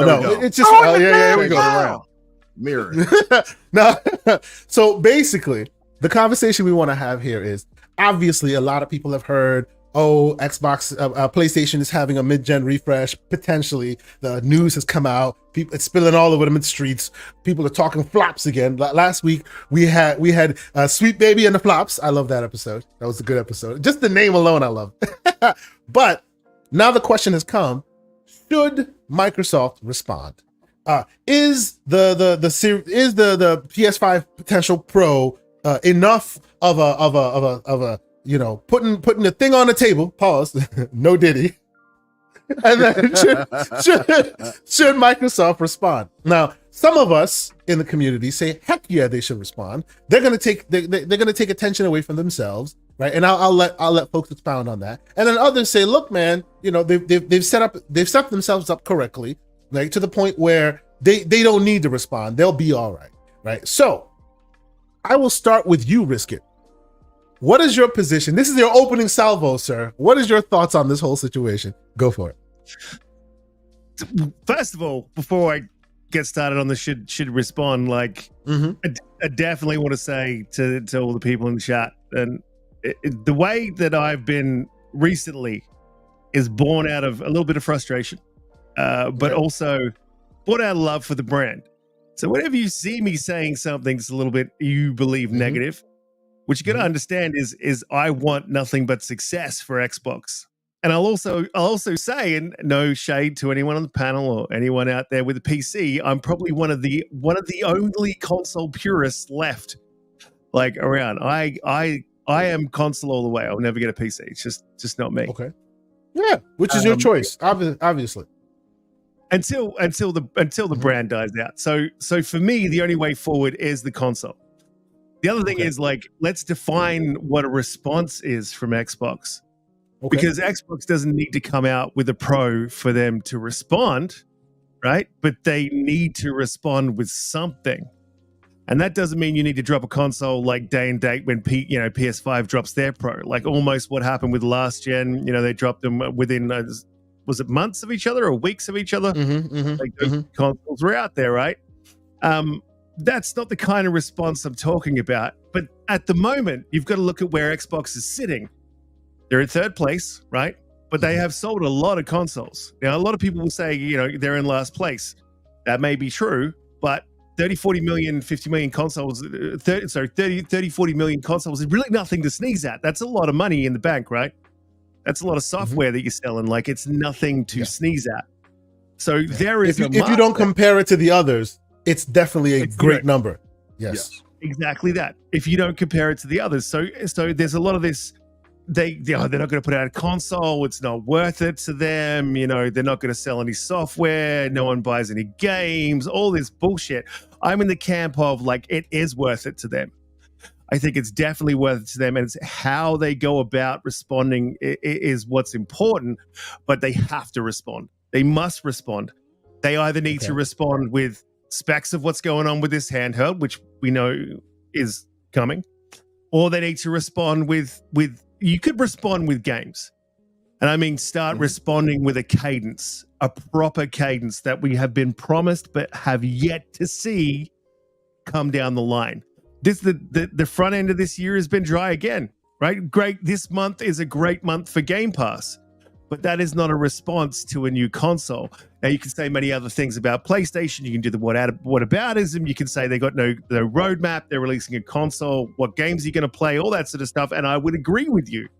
But when you are taking it to the mat, Digital Foundry, and maybe this only matters to us, but when you're taking it to the mat, Digital Foundry, and every single time the PlayStation 5 comes out and trounces you on performance with third parties, and you've got nothing to respond with, that's not a good look. That's not it. That says to me, you've given up, which is what I'm worried about for Xbox. I'm worried that they're like, right, this is not working for us. Let's spread it out to the PC. Now, that's in the future for Xbox, but it's not now. And they're still going to bring out new hardware. You still need to support that hardware with trust, with your community, with backing it with a response. So that's when I say they have to respond. They have to respond. Okay. That is your opening salvo, sir. Mr. Black Viking, sir. What is your thoughts on the whole situation? As Risket has pointed out, what is your opening salvo as far as you've seen what PlayStation has been doing?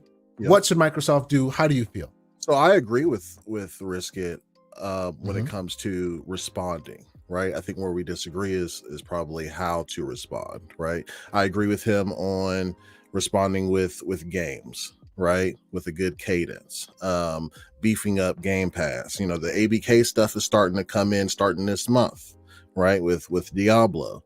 To sell the console based on services and innovation, I guess you could say, right?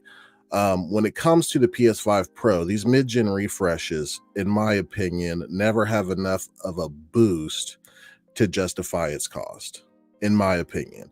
So with me looking at that, I think it's much wiser. Like, so we all want the best hardware. Like we're all in that 1%, right?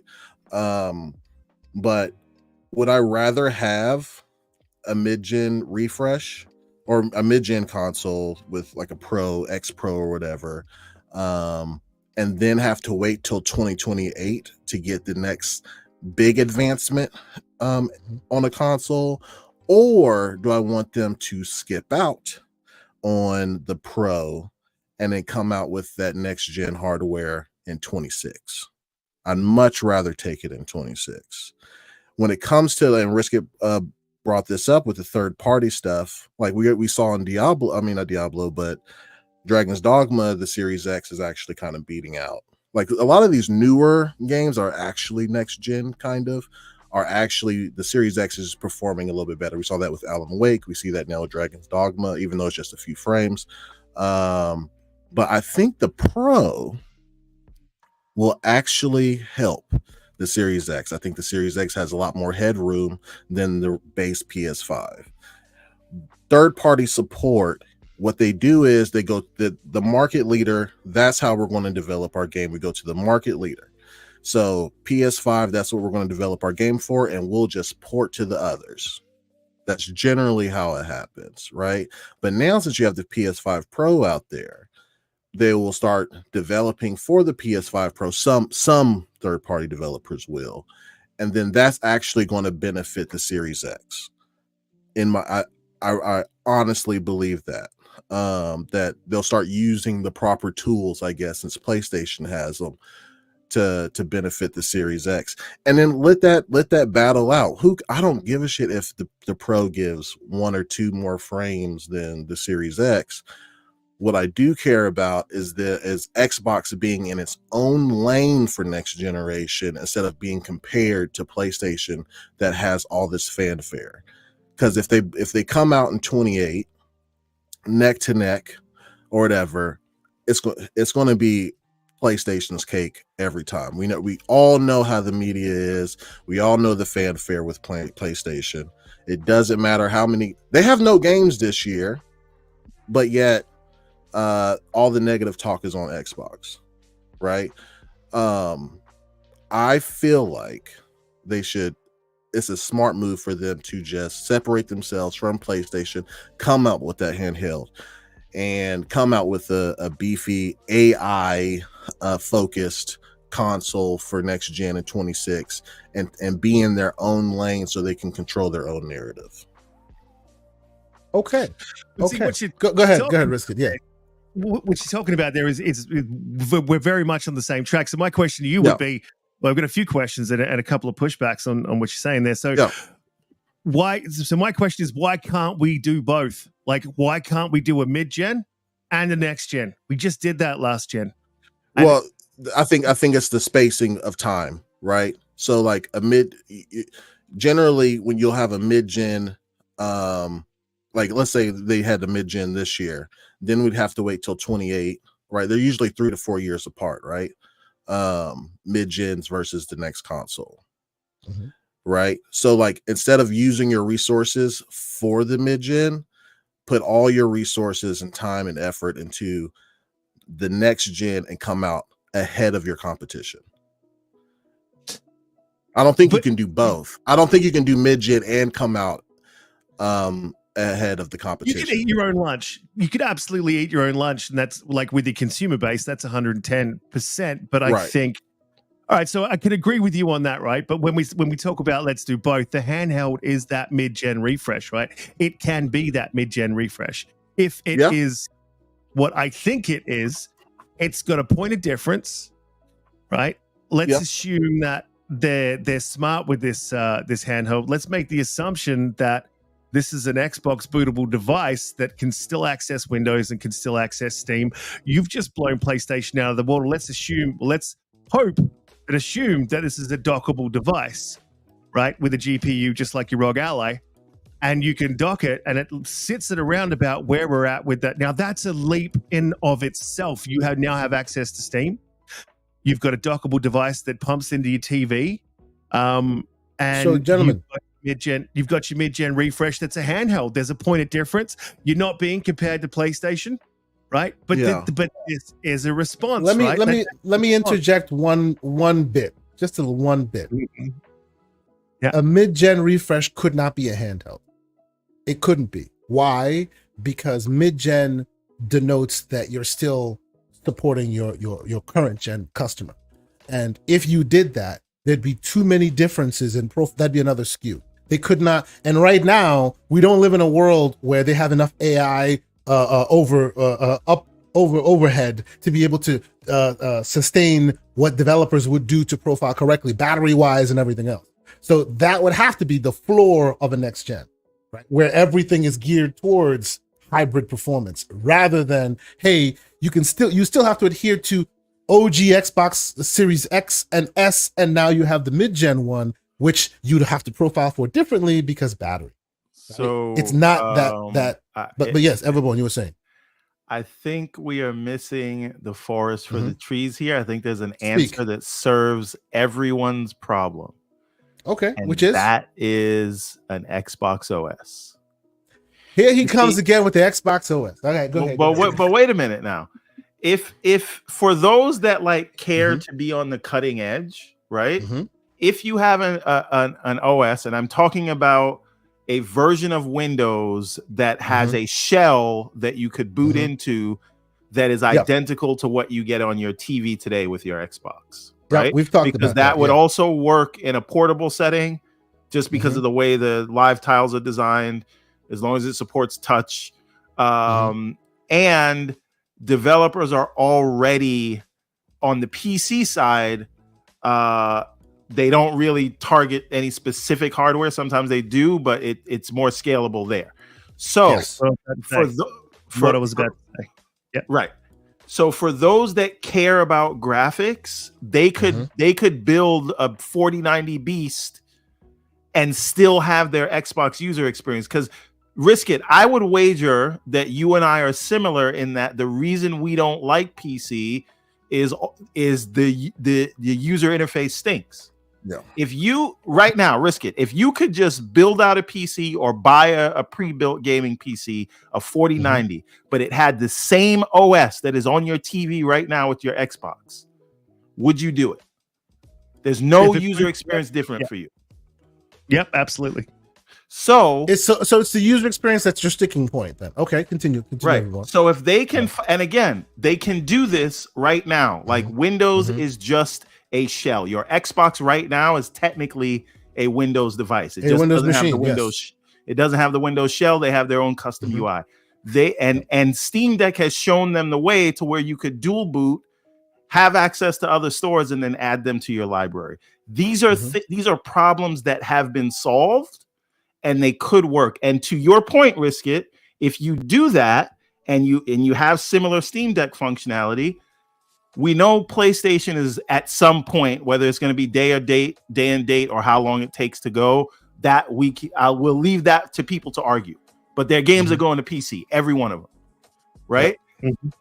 So whatever games you miss, like say you miss Final Fantasy VII, that's going to come to Steam. You can add that to your library and play it on the device that you either built in the experience you want, which is Xbox, and obviously they would build their own reference design like the Surface is today, right? So yes, other people build Windows machines, but they also build one that they can say this is the standard, like Surface. So the OS is the answer, and it solves the problem of, hey, the handhelds are hot right now. They can make a handheld, someone else can make a handheld, but they're controlling the experience, which is what we want. Everborn, and then Everborn, the problem there though, for those that want graphics, also not a mid-gen refresh. No, not a mid-gen refresh. That's a change in the fundamentals of how they would move forward. That'd be the next gen.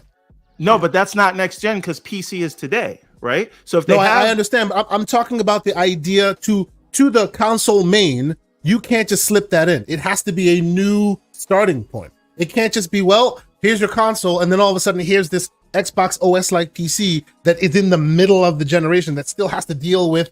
It would be too much of a muddy message. So I want to be very clear with what I'm saying.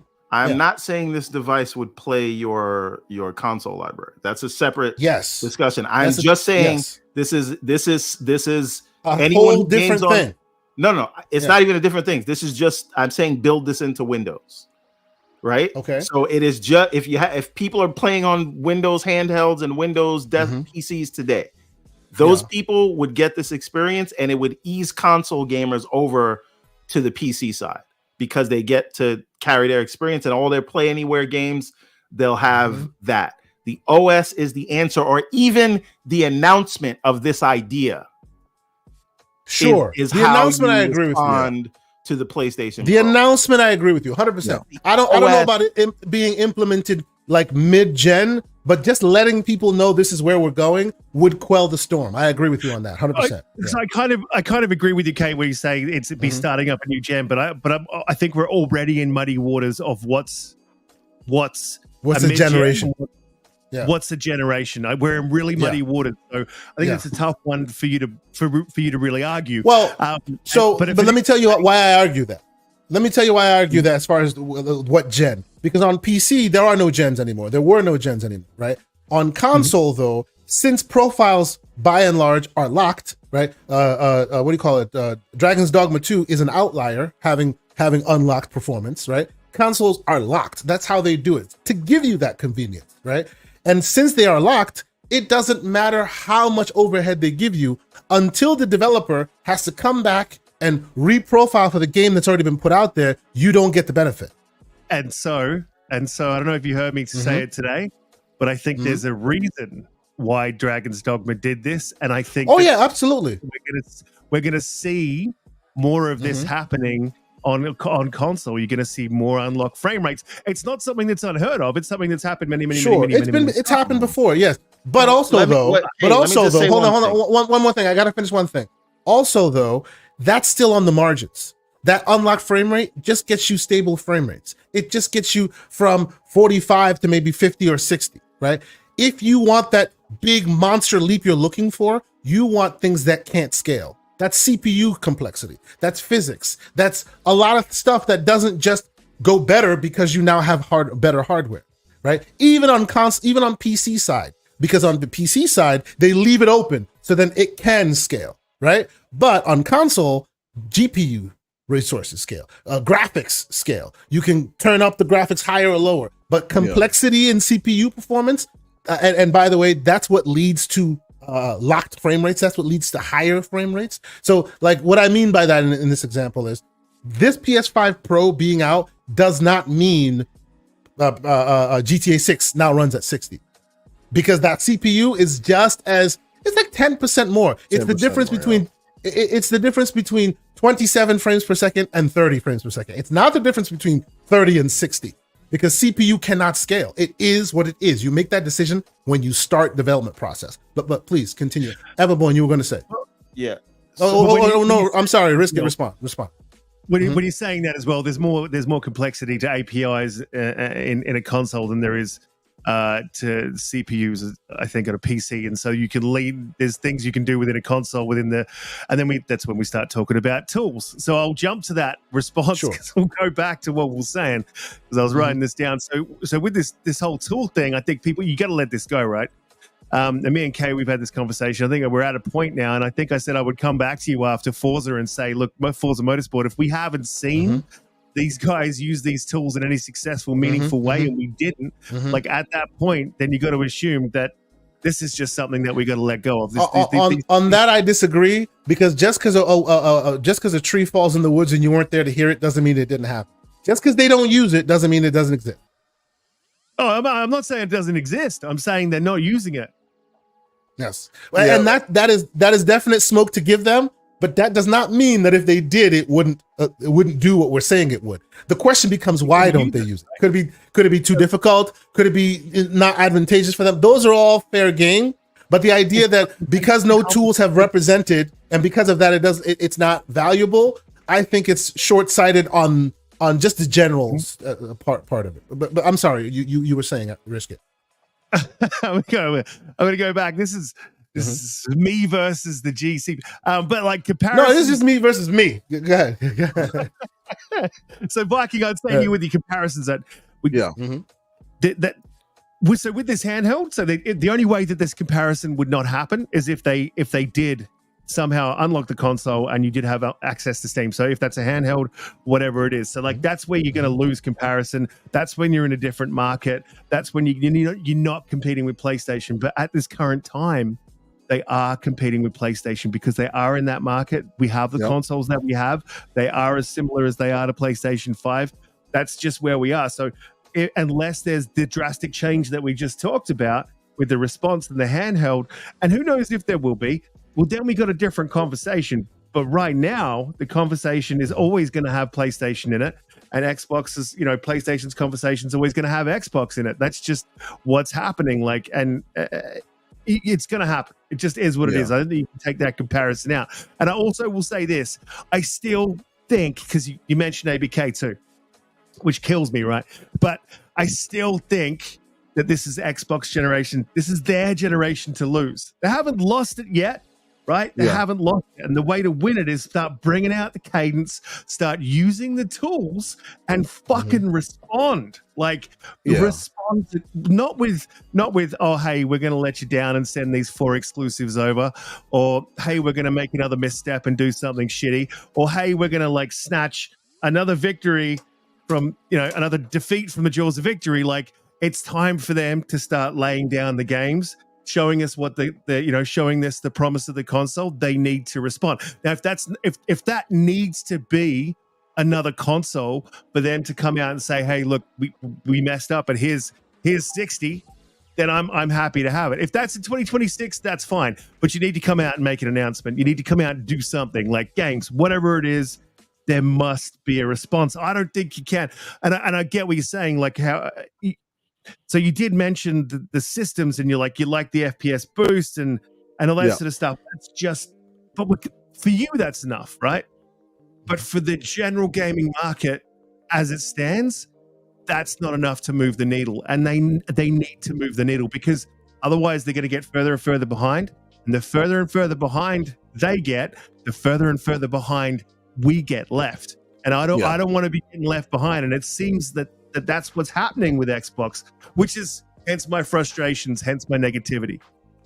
So when you say they need to use the tools, you're talking about from a first party's perspective, or are you talking about in general? Definitely. Okay, yeah. I think our biggest test we'll see is literally in 2 months with Hellblade, to see how they've pushed that hardware. But the thing is, like, you can never compare that. So I think that Xbox Series X is already the most powerful console, yet PlayStation still sells 3-1, right? So I don't think that, and plus it's the most powerful console, and yet third-party developers don't quote unquote use the tools, because it's not Xbox doesn't have enough leverage to be like, hey, if you don't use the tools, you can't sell it here. They don't have that kind of leverage when it comes to third-party developers. PlayStation does. It's like, we need to have parity. They can even say you can't make your game look better on Xbox than it does here. It needs to be quite even, like, as far as parity is concerned, right? They absolutely have the leverage to do that, especially if it's a cross-gen game or whatever, to where they're selling PlayStation 4s. So that's why, like, whenever we was talking about like a next-gen console coming out, I don't think it's going to help them.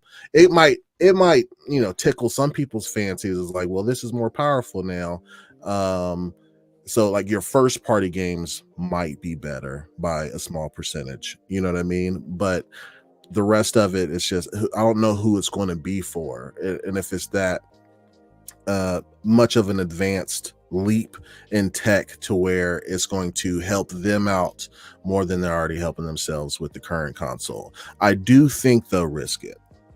I could be wrong here, but when the PlayStation 5, I think, okay, let me start by this. My biggest concern was GTA 6, right? Because then they could lose the generation. If GTA 6 is marketed by PlayStation and it runs far and wide better on the PS5 Pro than it does on the Series X, because you don't have PC to compare it to, because there's not going to be a PC version. It is their console to lose. It is their console generation to lose, like 100%. I agree with that.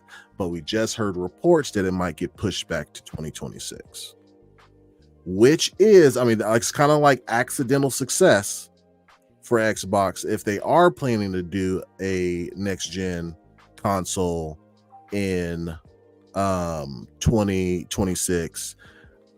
I believe people will wait to play it on the Xbox, the next gen, if it's already announced with the specs and everything, then to play it on the PS5 Pro. People will wait for that, especially if there's a handheld that's announced as well. You're meaning to tell me I can take GTA 6 on the go anywhere I want to?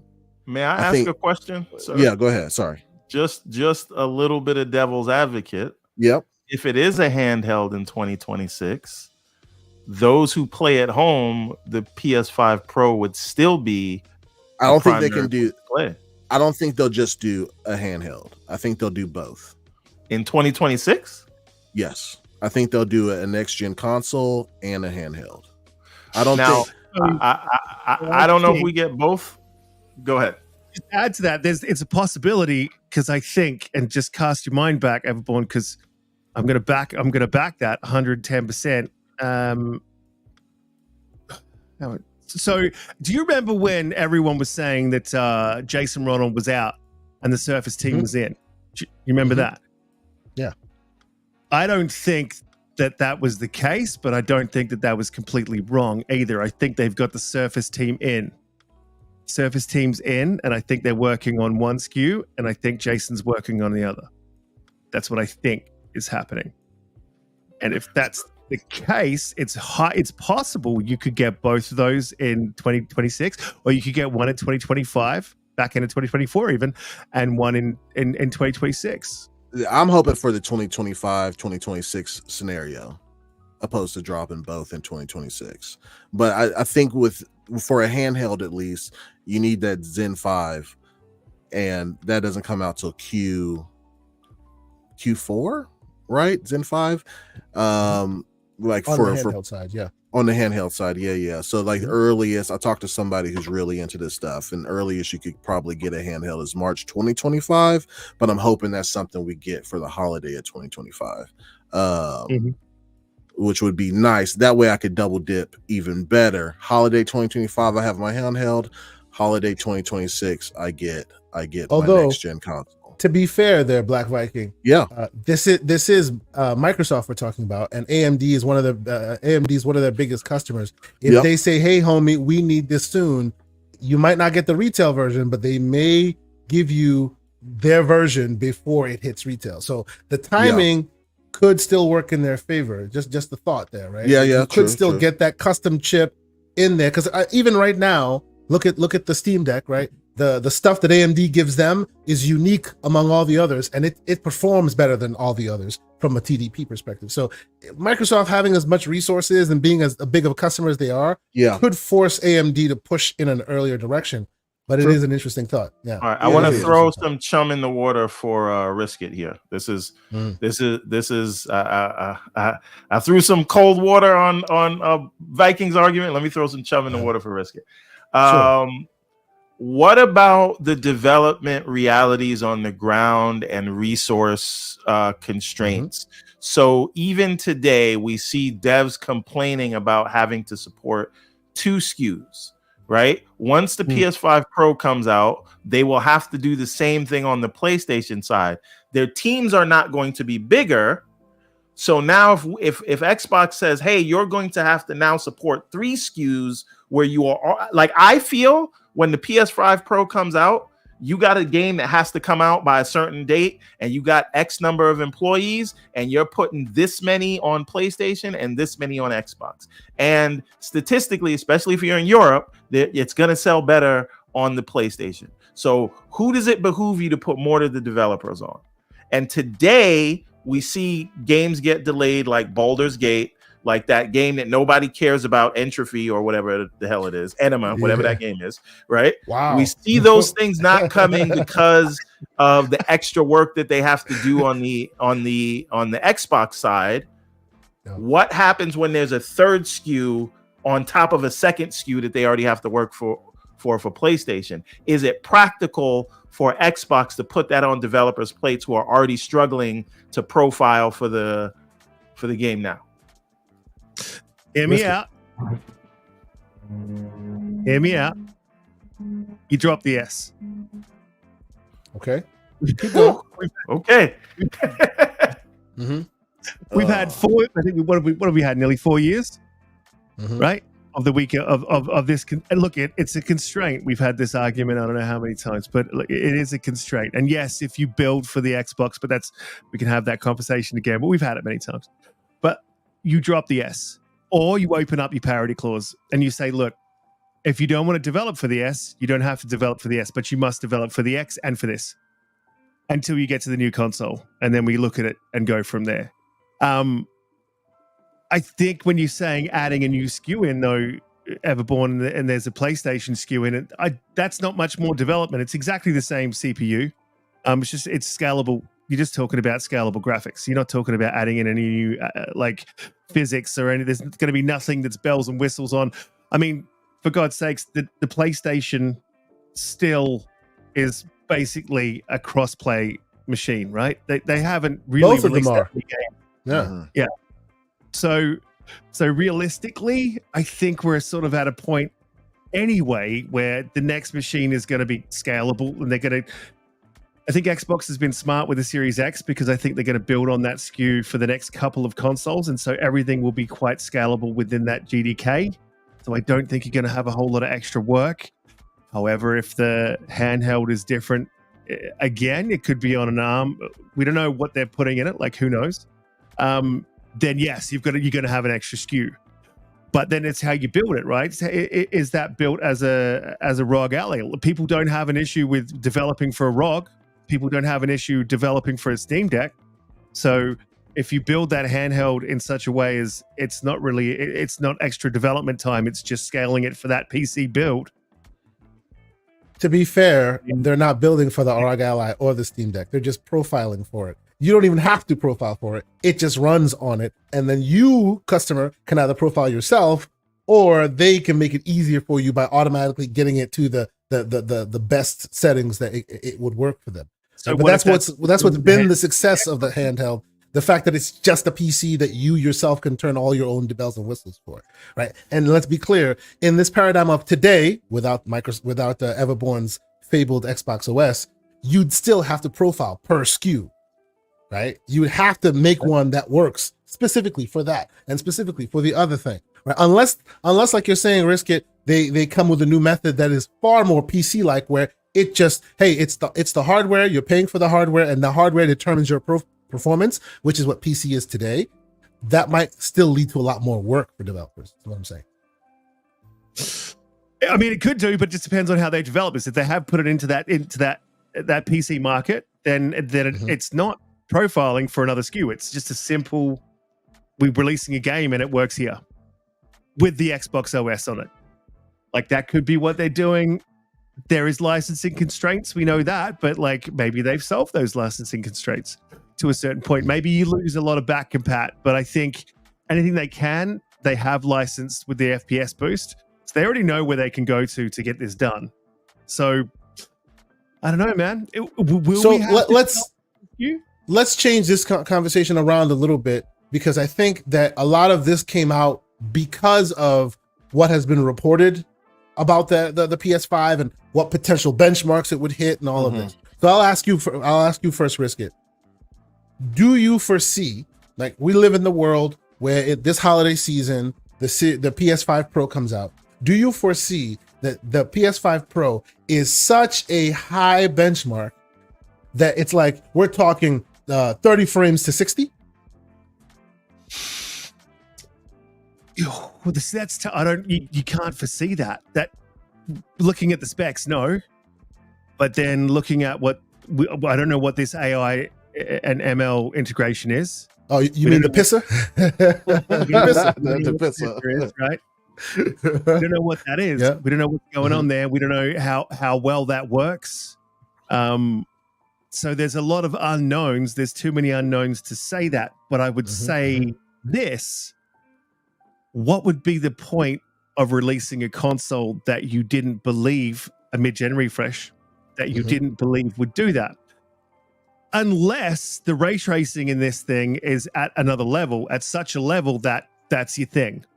So if that's your thing, but then ray tracing is really CPU intensive in some circumstances. So that to me isn't it. So I'm looking at frames. So I don't see why they would release. Frames is also very CPU intensive, though.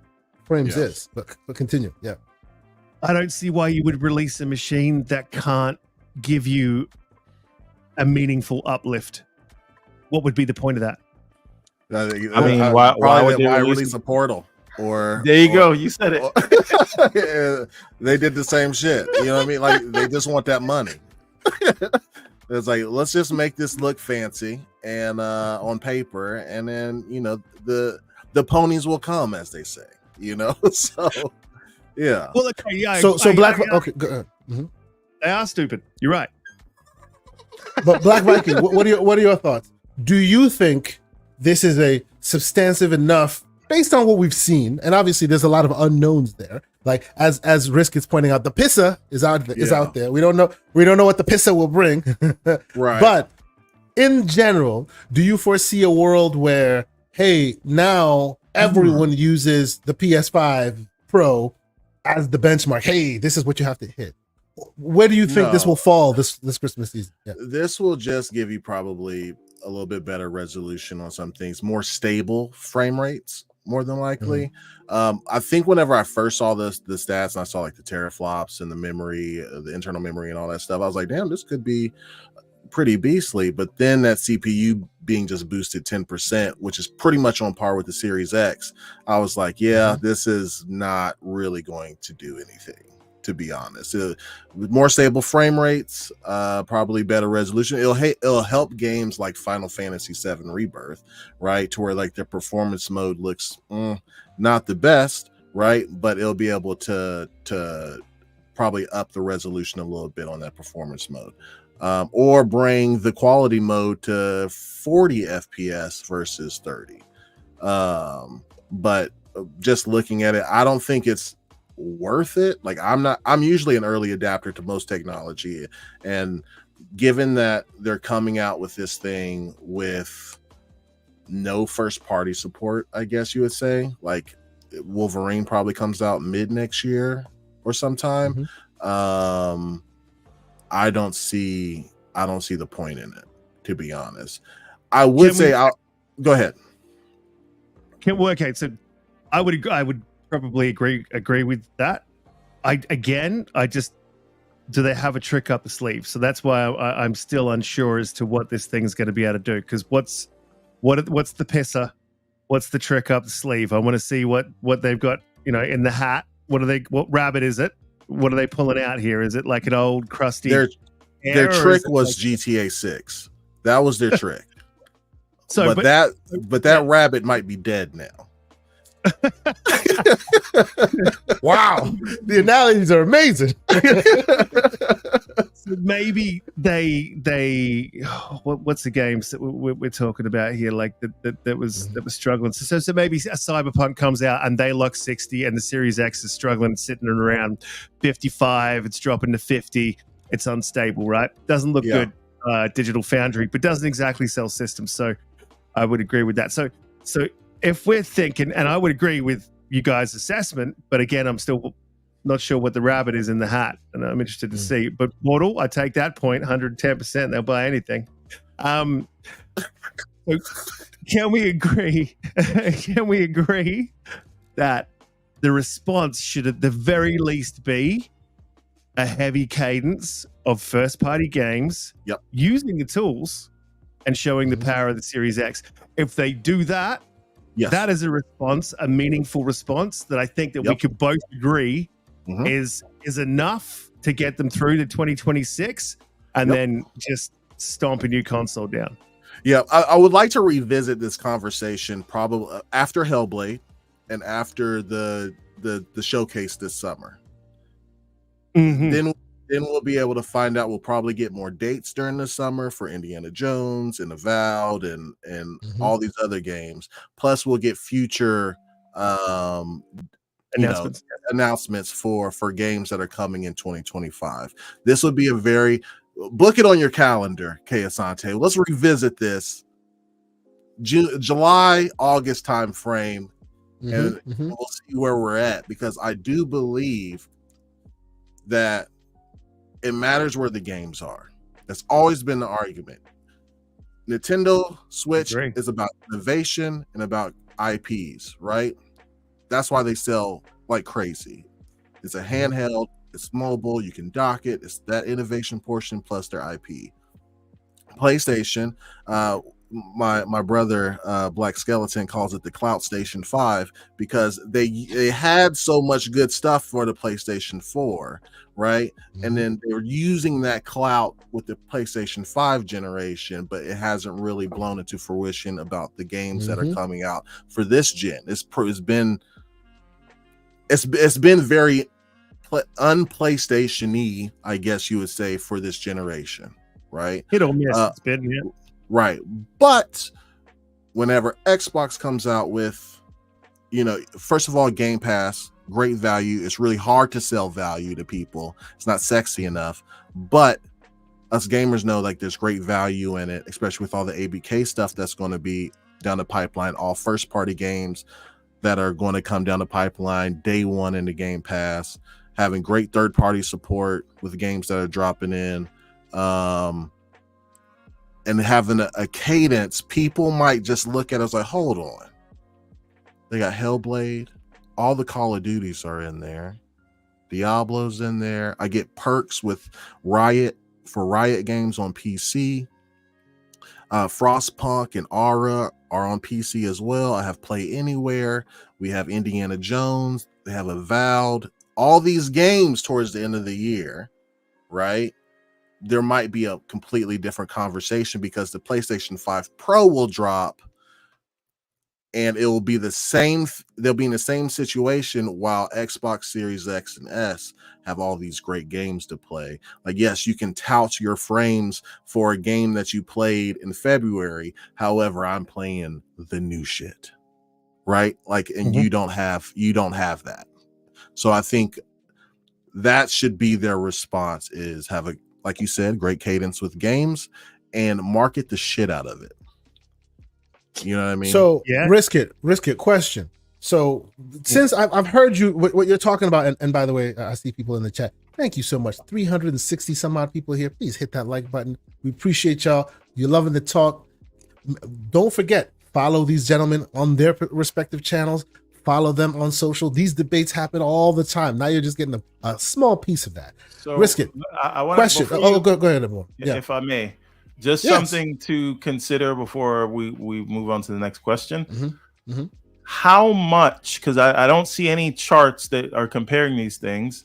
We knew that the Series X had higher specs than the PS5. How much higher are the PS5 Pro specs than the Series X? Because I hear the CPU clock rates maybe 10% higher, so they're right at the same thing. It's like right. No. I mean 10% higher than the PlayStation 5. Okay.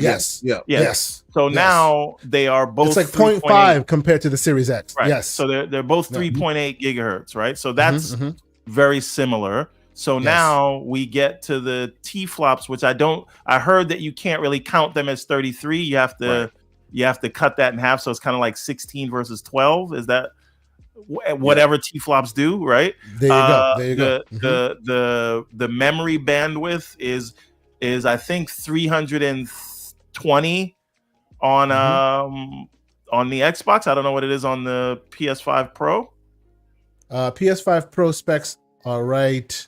I had them a minute ago. Right, and so now we're seeing 60 CUs, right, in the new one, right? But the original had 36, so that seems like a jump. But there's 52 in the Series X. Yep. Right. So what we're really talking about is like a 10% increase above the Series X across the board. It seems like this is PlayStation coming to where Xbox always was, the Series X. Right. And this is why I agree with Black Viking's assessment that this will benefit Xbox tremendously, because now they're closer neck and neck. Right. And the port won't, like, they don't use the Series S as the benchmark, which they may still, because the Series S is still out there in the mix. So I bring this up to ask Brisket if it's really ultimately going to work out to like a 10% bump over the Series X. What is all the pomp and circumstance about? Yep. So when you look at these specs, right?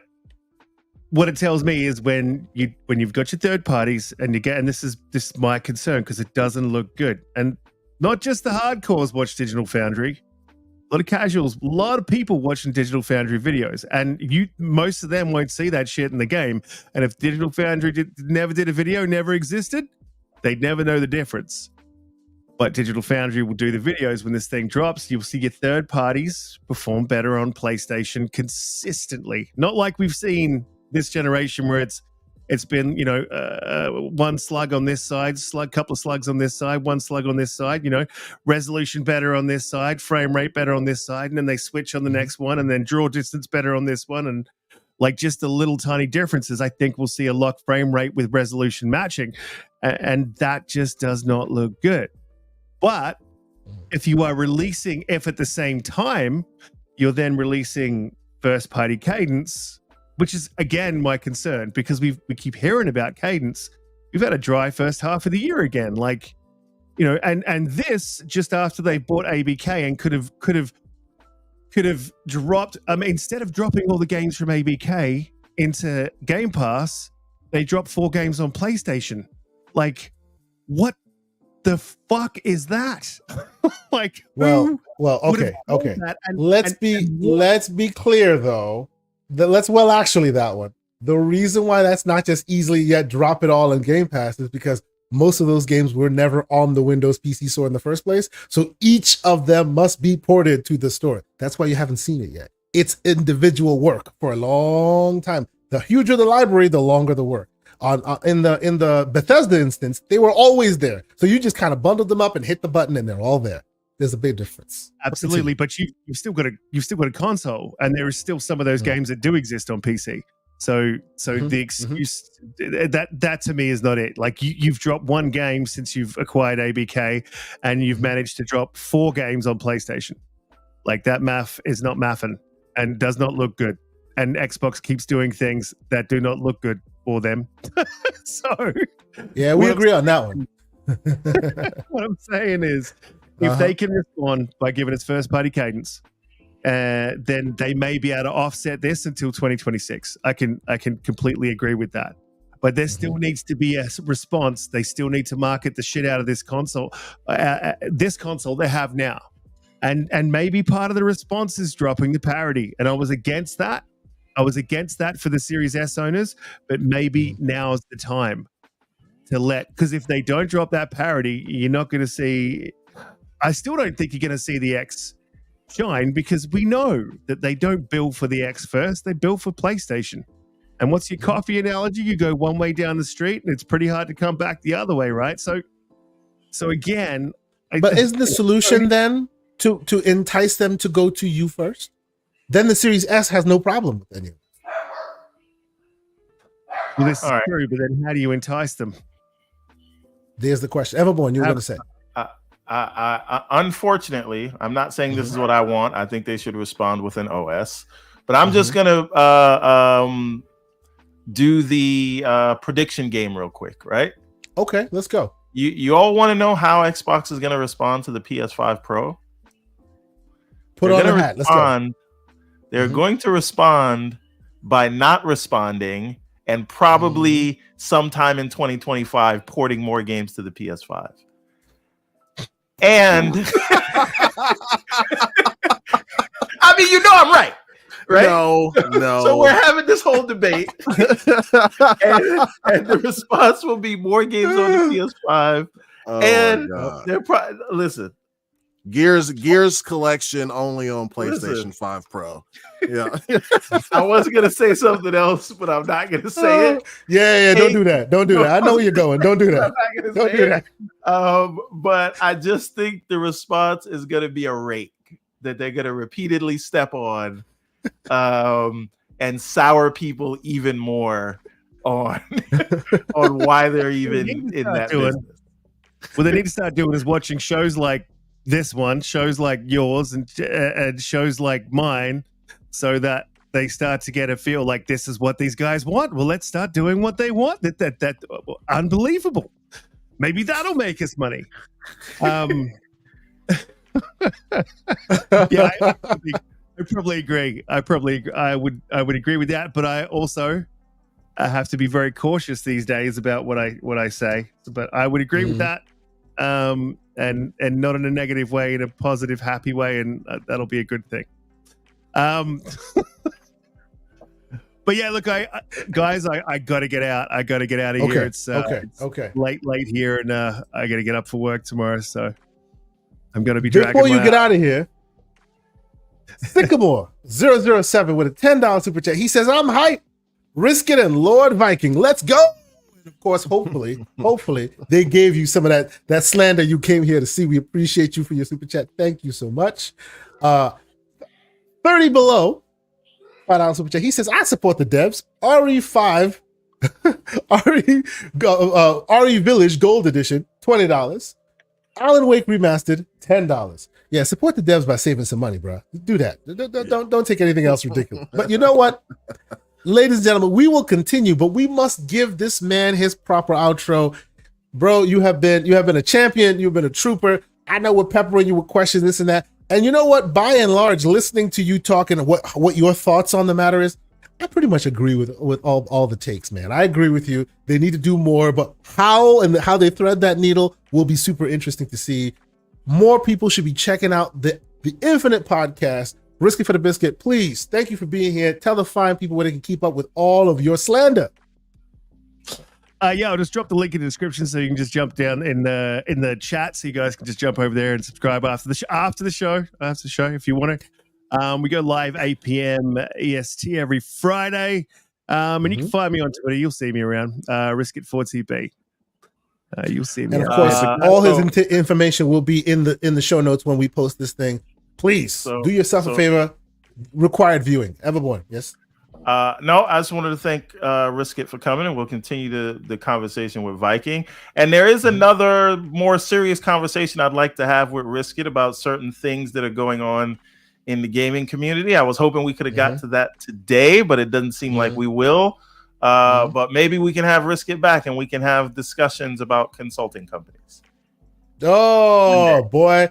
Let's oh boy. All right. Oh boy. Okay. That's what I was hoping for, but I understand it's late. Or maybe I'll come to Riskit show and we can. Yeah, you can do that there. It's all good. I don't want peace. I want problems. I'll leave you with one thought on that, right? I'll leave you one thought on that. So what I'm trying to reconcile in my head with, and I don't have a problem with consulting companies, and I don't have an issue with diversity, and I don't have an issue with any of that stuff. And I don't know if Sweet Baby has done the things they've done, whatever. Some of the shit that they've said on Twitter is not fucking great, but I'll leave you with, PG-13. Sorry about that. What I'll leave you with is this on that, and then I guess we could sort of come back to it, revisit it. I'd love to have this conversation is, how do you manage global diversity from a consulting company of 12 in Montreal?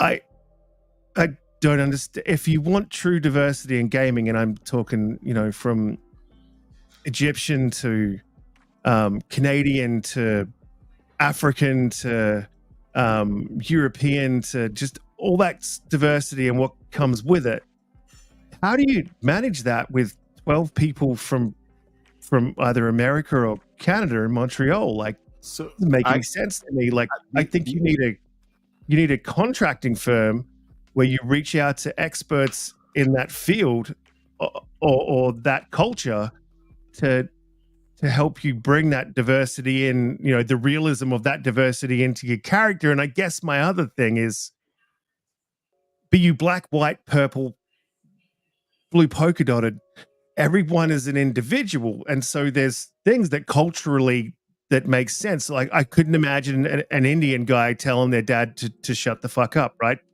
But you could definitely imagine an Australian guy doing that, right? So there's things like cultural differences, right? So I can understand the consultancy coming in and going, well, like an Aussie guy wouldn't do that, or a man from Egypt wouldn't do that because of this, and this in their culture, and that I understand. But I don't know how you manage that with that small of a consulting firm. And it seems, and being completely aware that I'm the only white guy here right now, it seems to me like tokenism, and I don't like that. I would prefer that games like ZOW were the norm, where like part of that's the diversity that we get. We get ZOW, and we get there's one me and Hargeet were talking about in the chat, and he'll tell me that I pronounced this wrong, but I think it was called Taj. And that was a great little indie game. Didn't finish it. I need to go back to it. It was in Game Pass. And that was culturally Indian. So yeah, to me, I just think it's a really hard thing if you're creating a game to bring in a consulting studio that doesn't really have the experience. I mean, if they have the experience with that, well, that makes sense. But if they don't, like, how does that make sense? Raji, yeah, I knew he was going to do that. Raji, yeah, I played that too. Great game. I played that as well. Yeah. So just I guess to that. Oh, go ahead, and then I'll say, because I know you got to go. So, and I don't want to turn this to the debate. I just no, yeah. This is a preamble. Go ahead. Like, it's hard for me to get my head around. So, I mean, you can definitely. I've got probably another 5 minutes if you want to. Yeah, just so based on what you said, the reason it seems hard to wrap your head around 12 people managing that is because there's not 12 people, and SBI doesn't have the kind of power that they've been projected to have. And I'm not saying you're doing that. And the cause and effect of what you're talking about, right? Great. But the practicality of, meaning ZOW, Raji, yes, that's the way people would like to see it. But I don't know that it's anyone's job to make people feel comfortable with,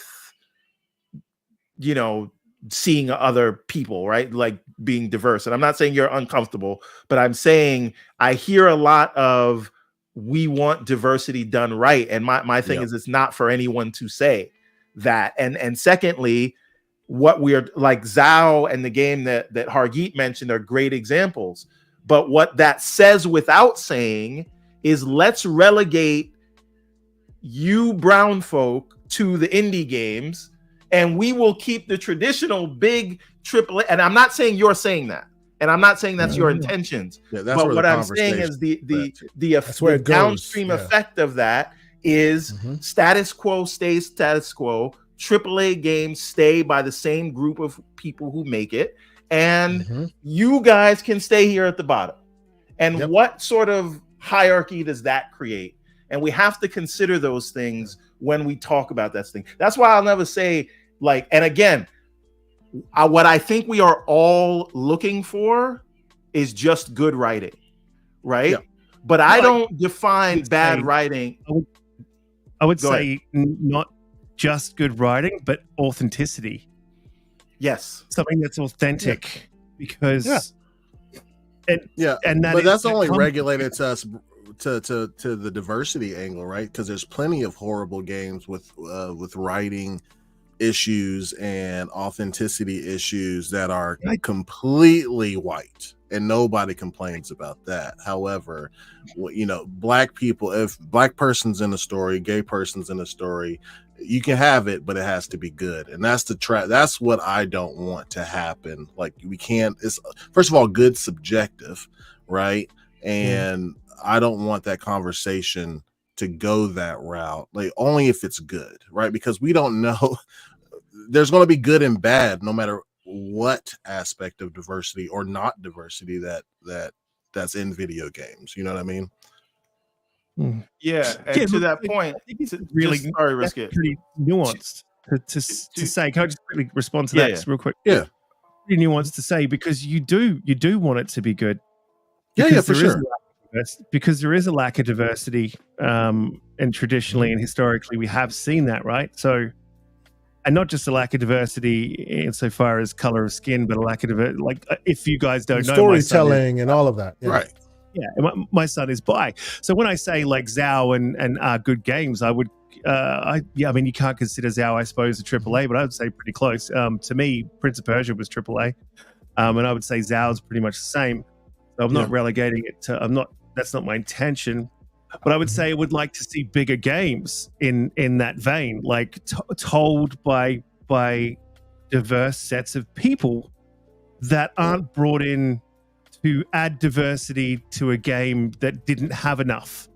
Yeah. I don't know if that well, makes to sense. start with that, because we need the consulting firms are a start. It's a good start, right? Mm-hmm. But what we truly need in the end game is, we've all seen the pictures, man. These developers or studios take these pictures, and I don't see anybody that looks like me within them. Yeah. Right. Yeah. So the outreach of the video game space needs to be amped up a bit to get people that look like me. What you're saying, Black White King, we need the Abubakar Salims to be in the room when those games are made, rather than not be there and then kind of patch it in with a consultant later. Correct. Yes. Yeah. Agreed. Yes. Yeah. Yeah. I agree with that. That's what I would like to see. Like, and that's what I said. And Everborn, you may have seen some of my stuff on Twitter, and I did try to be careful, but obviously you're going to make faux pas, and things may not be like as. But I mean, if you know me, then I think you could look past the faux pas and know that it's well-meaning. I think that and there is some programs where development studios are reaching out to look for more diversity hiring, and I don't see a problem with diversity hiring, especially within a creative space, because the more creative from the more different backgrounds, and not just again skin color. Like I said, my son's bi. You wouldn't know he is to talk to him, but he is, and I guess he said something very astute to me one time, because we were having this conversation about the. I think it was Harry Potter was what sort of thing he said to me. I am bi, but that's not my identity. He said, that's just part of who I am. It's not what I am. And so when you're writing a character and you're writing it from, this character is Black and that's his identity, and how do we branch out from that? That doesn't make sense to me. How about we have a Black character and then we build a backstory for, I don't know, I don't write stories, but this is how I would do it. Or a bi character. And how about we build a backstory for like where this person comes from, and their background, and then we go from there, because there's many different, like, you guys are African-American guys all from America, but that doesn't mean that in every part of America that every single one of you speaks the same, has the same backgrounds. Yeah, we're not a monolith, for sure. Indeed. Yes. It's you're all very individual, and there may be similarities culturally, but I think you should always sort of start from the individual, and was, I guess, my concern with Sweet Baby, and what I was calling it was checkbox diversity, and I think that's a cheap. There's not another way for me to explain it, but like it's doing it cheaply, and I think it deserves it to be done right. So when I say done right, if that makes sense. So when I'm saying done right, I mean like well-written stories. I mean, I guess you could sort of boil it down to well-written and authentic. Yeah. And then that's you know what, Risky, I agree with you. I'm not saying this is what you're doing. The risk that the SBI conversation led to is it's exactly what the Black Viking was also saying. And I always use political talk to frame this, right? It's like saying, well, America had a black president. He better be the best president or we'll never have another one again. They put a lot on that one, and then when it's not perfect, they use that as a lightning rod to make sure we keep status quo. So and it's not what you're doing. It seems like it's being used as a psyops to kind of keep status quo. Like I've always contended that the reason why our stories are great now is because they've been allowed to mature to get great. They weren't always great. They've had many years of entertainment to find that nice balance. And if we go too hard in one direction or another with these new voices coming in, they'll never be allowed to mature to get to that level as well. We must allow for mistakes because these voices are new, right? And they're gonna hit wildly for a while until they strike that balance that the status quo has been allowed to strike over years of trying. Everborn, you were gonna say. So I guess the point that I'm coming to, and again, for me, if a story is good, it is good, and I will decide that independent of any race swaps or any gender swaps or anything, because what it is about is good storytelling.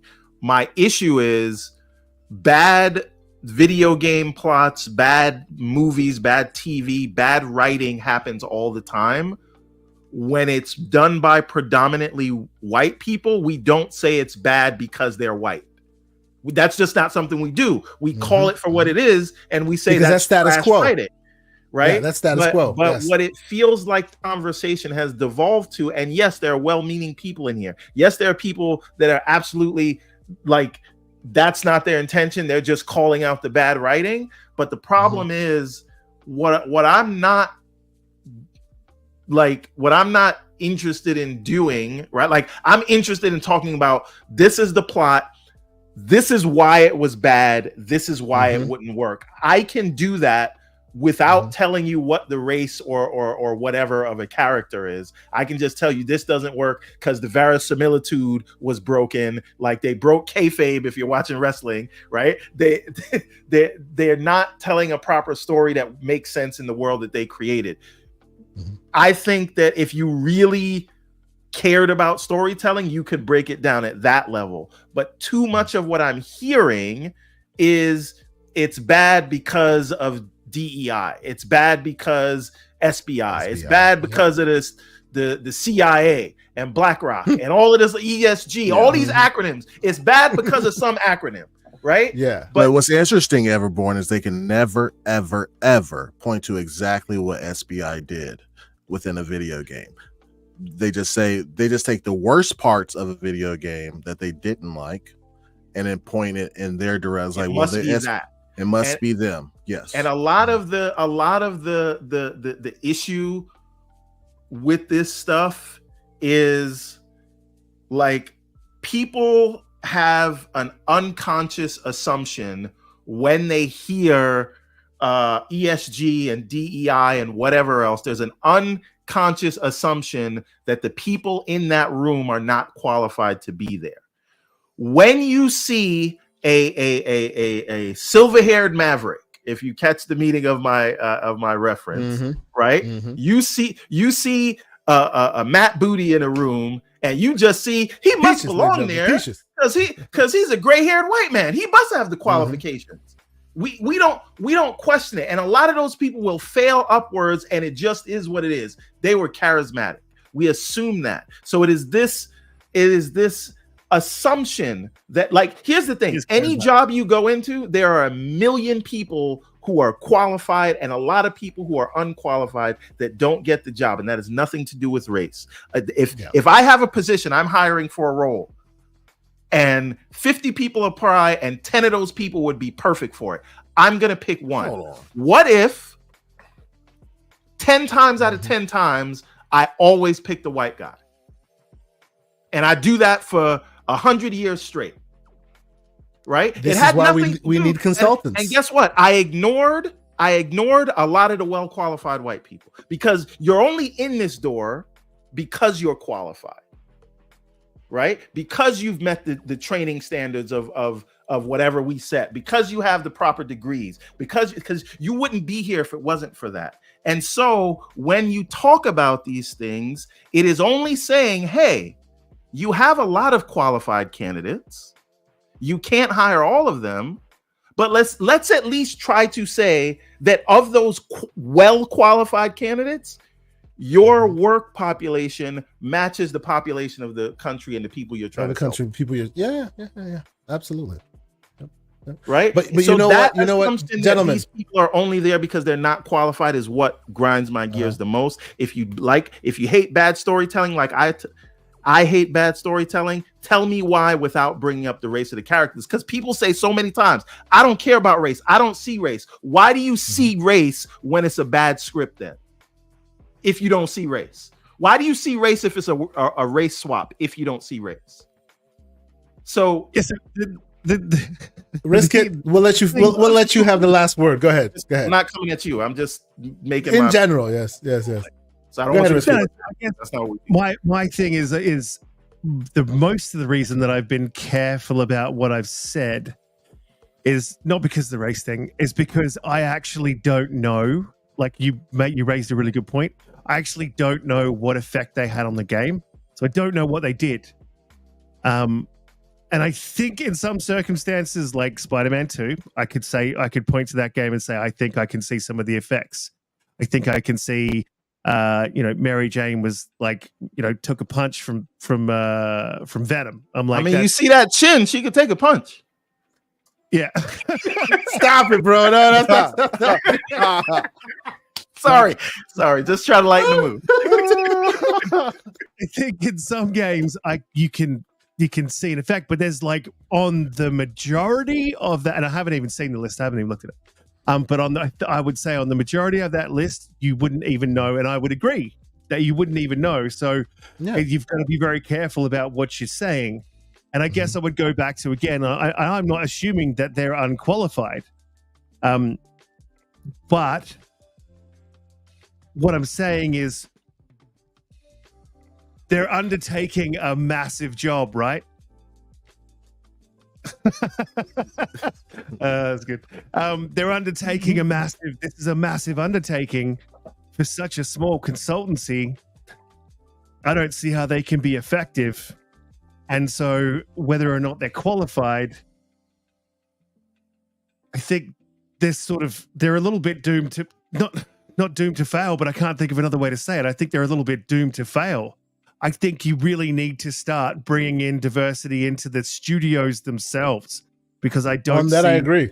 100%. Yes. A consultancy firm being able to solve this in any meaningful way. And all we're going to see is... And the problem with a lot of this shit that pisses me off is that it gets fucking hijacked by bad actors. That pisses me off. Because it shouldn't... The nature of it is it's open to being hijacked, and it does get hijacked. And then people who were well-meaning have to fucking... That's right. It poisons the well, and you got to step away because all of a sudden now you're on their side. And that's what I'm seeing happening here. Exactly what you're describing. Yes. In a political year, no on less. Their fucking side. Mm-hmm. Yeah. And it's just, that pisses me off because I'm like, fuck you guys. Like we would... I feel like there was some people that were trying to say, hey, this is not working, but then it stops the conversation of, well, what would work? What is a good idea? What is a good way we can get this done? Instead, it just turns to they attack you and you attack them, and then it just turns into a shit fight. And yeah, I mean, I very much stepped away from it. This is probably the last time I'll speak on it, unless you want to have me come back on and we can go through it again. It's a useful conversation, brother. It's a useful conversation. I think how the needle is thread is what matters, because it goes quickly. It goes left quickly. All right, depending on what you say. Quickly, but it's useful. Go ahead, I think these conversations are fruitful when you have people coming from different perspectives. Yeah. Hence, what diversity is about. But it's not really good if we're all just agreeing with each other and saying, "Yes, Queen. Go Diddy, right? Like,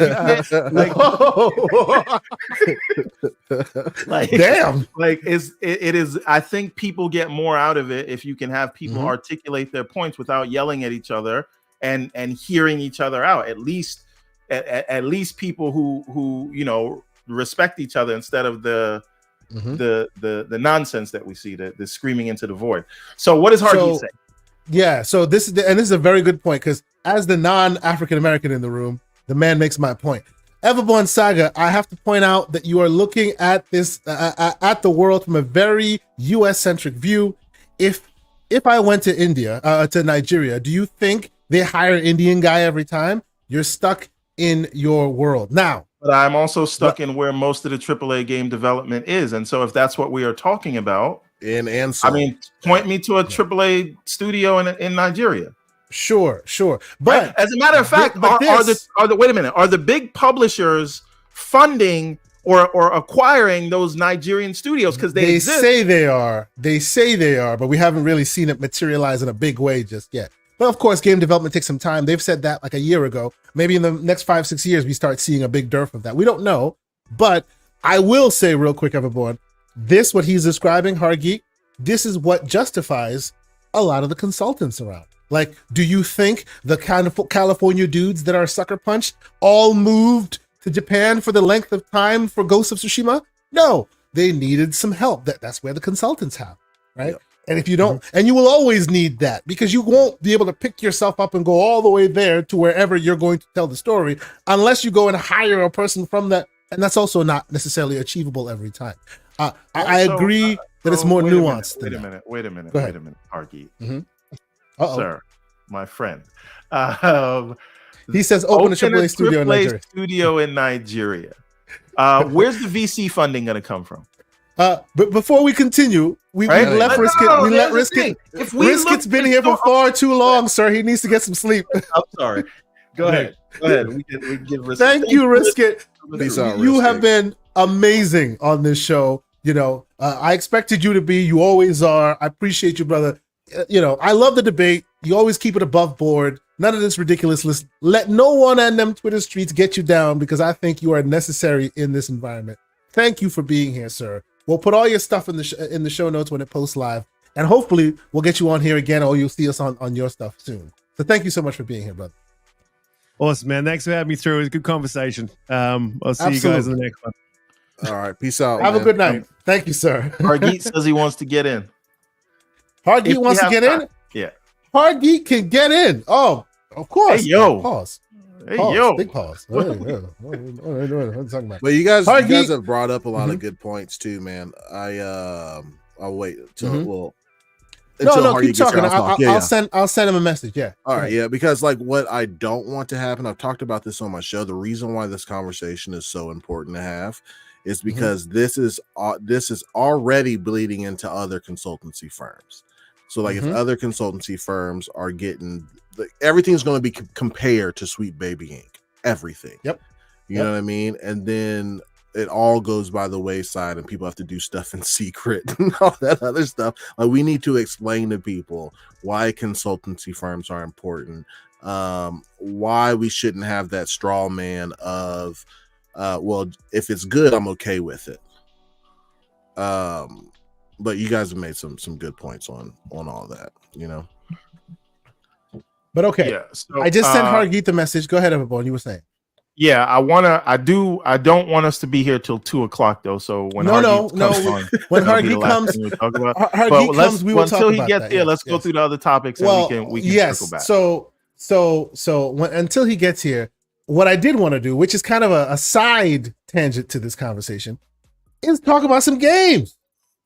Has anyone seen? Yes. Has anyone seen? I saw 1943 Rise of Hydra. I saw a movie trailer. I don't know if I saw a game. Did you see gameplay? I didn't see gameplay. Okay. So I hear where you're going with it, and I will get there with you as well. But I will say, and I have I got a chance to watch some other stuff where they were showing the demo of it. what's her name? And of course, now that I think of it, I can't think of her name. The writer on this, and actually the lead, the studio lead, Amy Hennig. Thank you.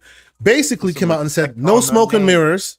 Absolutely, no smoke and mirrors. What you're seeing is what you're getting. Obviously, they showed in-game cutscenes and whatnot, right? But the facial animations, the way they really, we need to just for a moment bask in the glory that is the potential for one of the greatest games that I'm looking forward to right now. This is so excellent. You're telling me that because it's a bunch of cutscenes that it didn't really do much for you? No, the story looks great. I just don't know what kind of game it is. It could be turn-based. Yeah. It could be another Marvel Snap game. Oh, come on. You and I both know that this is Amy Hennig, who basically created the style that is Uncharted became she's even part of what do you call it? The OG, one of the most OG storytelling games. Telltale style game.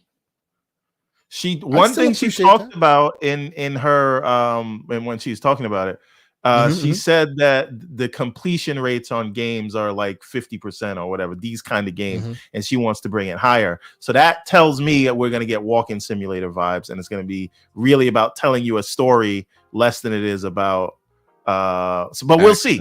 Yeah. Now, and Hargy just jumped in and just jumped out, so maybe something's going on. Now, technology. I want to ask you guys something, right? Like, Kay, you are from the mother continent. I am from the mother continent. Yes, sir. These performances seemed great. I know you noticed the accent. Yes, they were doing an accent there that we weren't. But let me ask you a question. This is a thing because it's all about verisimilitude, right? Yeah. Yep. And I'm not trying to be colorist or anything like that, right? But just looking at Black Panther, they've never been invaded and don't let Europeans in. Yep. Why are there light-skinned Black people in there playing African people?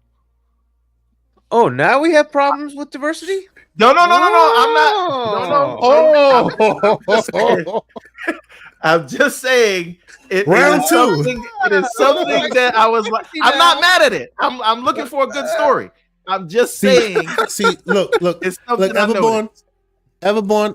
Look. You're talking to me. My question is, why is Jaiman Hansu not the lead of this?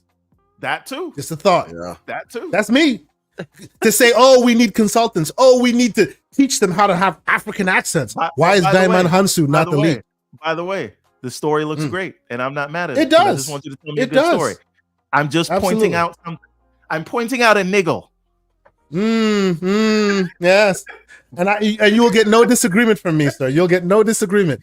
Look, we're not doing light and slander unless we're talking about slow-mo, but we're not doing light and slander. This is only to say the verisimilitude may have been broken. Oh man. Oh Jesus. All right. Man. Okay. Regin Eppinger, $5 super chat. He says, me. Andromeda had bad writing. And they were on the internet drinking white tears. I wonder why there's an assumption. It's an agenda over substance. Sir, I think I don't disagree with your take on that one. I don't think I do. I don't think I disagree. I think you are definitely on to something with that one. But yeah, Hargeet, welcome, sir. We appreciate you jumping in here. Okay, go ahead. Welcome. So you heard the conversation we're having. I'm gonna still keep this in the backdrop. Let people watch some of this stuff. Lions Max says I'm simple-minded, but I'm saying Wakanda has never integrated, right? They're like if they've never integrated with outsiders, where did that pigment come from? Exactly. I'm not like it's yes, fine. Yes. Like it looks yes, great. No, I get it. I'm just saying, how does that happen? Yep. It does not matter. Similarly, people came at me when I was like, why is it that you're having this lady be a consultant for the voice for accents? Which, by the way, that was my big problem. Whenever they do African games, movies, shows, it's always very badly represented because I can pick them out. Okay, you sound South African. Okay, you sound Tanzanian. Okay, because I can pick them out, right? And then people go, well, but it's not a real place. Yeah, but Africa is, and there are a lot of Africans in Hollywood, but somehow you had to get the non-Africans so you can teach them. Well, hold on. Wait a minute. Slow-mo says we watch British actors portray African Americans all the time. Let me explain something. Hold on. Idris Elba is British born. He's Ghanaian. So is Danny Sapani. They lived in the UK, but when it is time to talk, they know how to talk. They don't need anybody to teach them how to talk. They are Africans. So is Jaiman Hansu, if you really want to know. But just a thought. Here's the thing, right? I was disgusted by the accents in the new Bob Marley movie. Now, maybe you don't hear it if I haven't seen it yet. That, there you go. And there you go. Like the whole movie, I'm like, what? You just there you go. It took me out of it. But anyway, Hargeet, tell us, talk. Yes, to us. Welcome, sir. I mean, you've heard the conversation. Welcome. Actually matter, right? And this is why I don't like a Western city, some company coming out and say, well, it just needs to be tokenistic. You have to have this person and that person. No. If you want to do this, you would better have representatives around the world who tell you how it actually is over there, right? Because these nuances, like KS you're pointing out, these nuances matter. Like what a birthday means is different everywhere, right? It just is. And you will not pick that up if you're in Montreal. I'm sorry, you won't. I don't care. It's not your skin color. It's not what, like what religion you are, whether you're gay or it does not matter. I'm sorry. It matters. If you're going to be culturistic correct, you need to be there. You need to be there. Like you were saying with Ghost of Tsushima, you don't do that by saying, well, somebody from Japan who lived here their entire life told me that it's kind of like this over there. That's not going to help. That's just not going to do it. You have to go there. First, you're going back in history. So you have to find a historian that knows what the heck it was like to live in Japan at that time, right? This is not even today's Japan, right? It's a totally different thing. And if you want to be culturally respectful, it's got to be way more than just tokenistic crap. And that's what I get annoyed with. It requires a lot more work than they're doing. Yes, exactly. That's just insulting. It insults the people that live there and say, this is not me. What are you even doing? Right? You better go there and get the people from there to tell you what it's like. Right. And personally, I would love to have companies built up. And that's I've been saying this for a bit. I want AAA developers in Africa and Asia, not just Japan, right? That represent the rest of the world. There's two countries that represent half this population of the planet, and it's India and China. And how many games are they putting out? Well, that's a problem. That should be representing half of our games. Why isn't it? It isn't because that's the way we've structured things. Well, it isn't incumbent upon white people to fix that. It's incumbent upon those people to fix that. They have enough bloody money. They're big enough countries now. They should be making this a priority for themselves. Singapore, the little dinky little Singapore said, we're going to make that a priority and created a company and backed a Ubisoft game, though it was a shit game. But that's what you got to do. That's what you got to do. And that's the reason. Want to be a part what he described just now, real quick, that is the reason why Skull and Bones exists. If it wasn't for Singapore, Skull and Bones would not exist. But continue, exactly. You want to do this. This is what needs to happen. They need to make a priority of it. Indians and Chinese need to make a priority of it. A lot of African countries need to do the same. South Africa and Nigeria are big enough. They should absolutely be doing this. Why aren't they? That's what needs to happen. And look, Xbox coming in and saying, hey, we'll happily work with... Yeah, they need to do it first. They need to come out with games first because Xbox isn't making those games. That's still condescending because Xbox is from here. It needs to be from there. And that's what needs to happen. The shift needs to happen in their head that this is not a Western thing. It's an entertainment thing. There's a Bollywood out there. Well, did the white people come in and make Bollywood? No, Indians made Bollywood.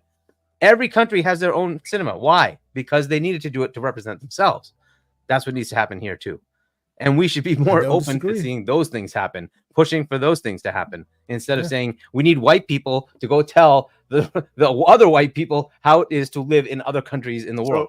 I find that so ridiculous. But I was humbled when I went to the rest of the world and said, oh, we have a very wrong idea of who you are, because that's just not the way it is. You have to go there and understand that their life is very different than ours, and their culture is extremely different than ours. In fact, much better than what we live in the U.S. But you only find that out when you go there.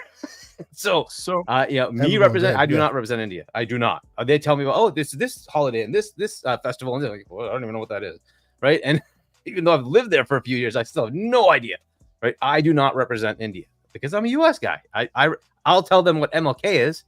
They have no idea what that is, maybe, but we do. We understand what that is because it's big to us, right? That matters to us because it mattered to our history, right? And I live an American life. I'm very versed in what America is. I'm not versed in what everybody else is. I don't know the history of Nigeria. I should, but I don't. You know who does, though? Nigerians. They can tell us their story. It really bugs me that freaking games like we had Assassin's Creed. make a game in Egypt, made by people not from Egypt. Yep. You know who'd be better telling us Egyptian stories? Egyptians. These are the things we need to kind of get through, right? And Egypt. Well, but you know what though? Why don't they do that? But Hargi, what one little bit of pushback I will give you. While I let's be clear, 100%, sir, I agree with you. 100%.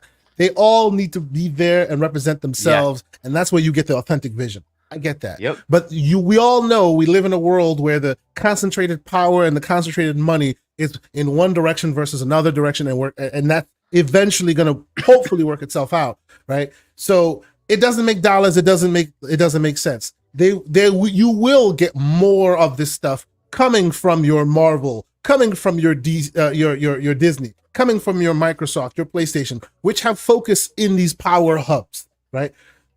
If that is the only way forward, then it stops those other visions from ever coming forward because they have to bootstrap it themselves, and chances are that's not going to happen for many, many years. So in a world we live right now, where that concentrated power is coming from Microsoft and they are reaching out to those other areas, what do you think is a good step forward to get there so that these, as you're saying, them Caucasian studios can strike that balance that they did with Ghost of Tsushima, right? Yeah, so ultimately it's always going to come down to somebody funding it, right? And if it's not going to be done by... So I think we have to have them step up, right? So it'd be one thing to say that, your country is too poor to do anything. Well, China is the biggest economy in the world, whether we accept that or not. They actually are outperforming the US, right? There's zero reason they can't be putting out games that are Chinese-based. And we're starting to see it. We're starting to see it, right? It's finally they're putting out Paris wants to put it out there that there was an Egyptian part of the development team that was instrumental in Origins. So, which is great. There you go. But it's still being done by. So, and the issue is that every little stupid nuance won't be culturally normed, right? And you don't realize that until you live in those other countries and figure out, even the way you buy toiletry is different in freaking this country versus, and all these little stupid nuances, they matter. They're part of the culture, right? And that's what makes that society. And we live in a very Americana society, and yes, Canada is very different than America. No, it isn't. It's probably the same thing. So when somebody in Ubisoft Montreal is making this game, they hired one dude. Okay, that's nice. I cannot represent all of, even though I am of Indian origin, I can't represent all of India. And even if you get somebody just from that country, they can't help every one of the 6,000 people that are making that game. It's just not viable, right? So unfortunately, that's just the way it is. So to your point, though, Kesante, is basically if you say, if I want a big 2,000 people team making a game, how is that viable? Yeah, AAA gaming at scale will always lean in that superpower hubs that you're describing. How do they still strike that balance? Lead the way.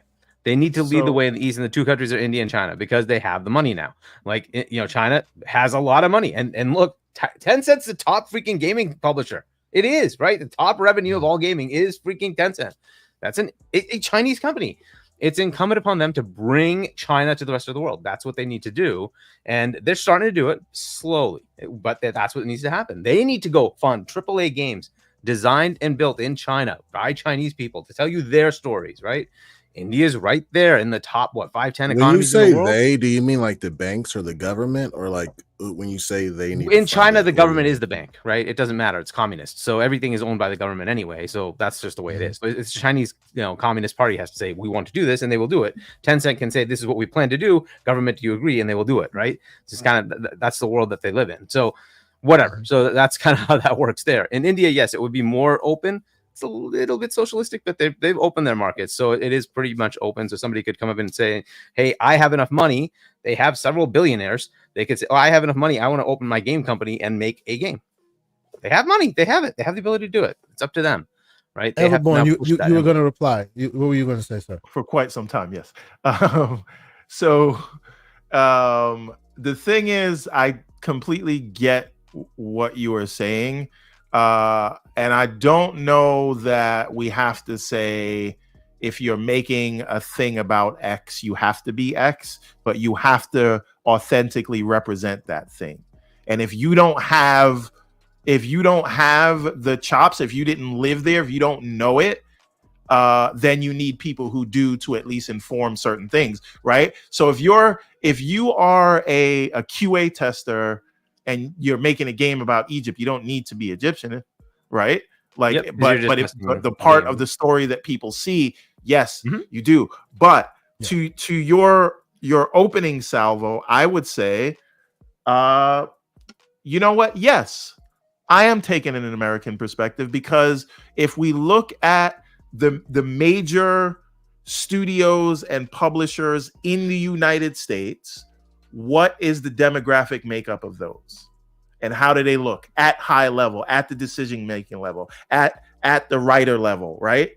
So at the management level, at the middle management level, right? How many Sarah Bonds are there out there?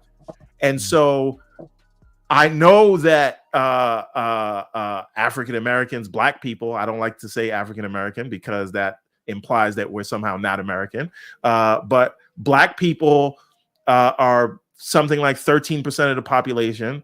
We got some of the highest disposable income, apparently, and we're spending money on entertainment and all those things. So God forbid people come out and say we're going to cater to the people that's spending money on our products. You're selling something to me, right? Not you, but like you, video game studio, you movie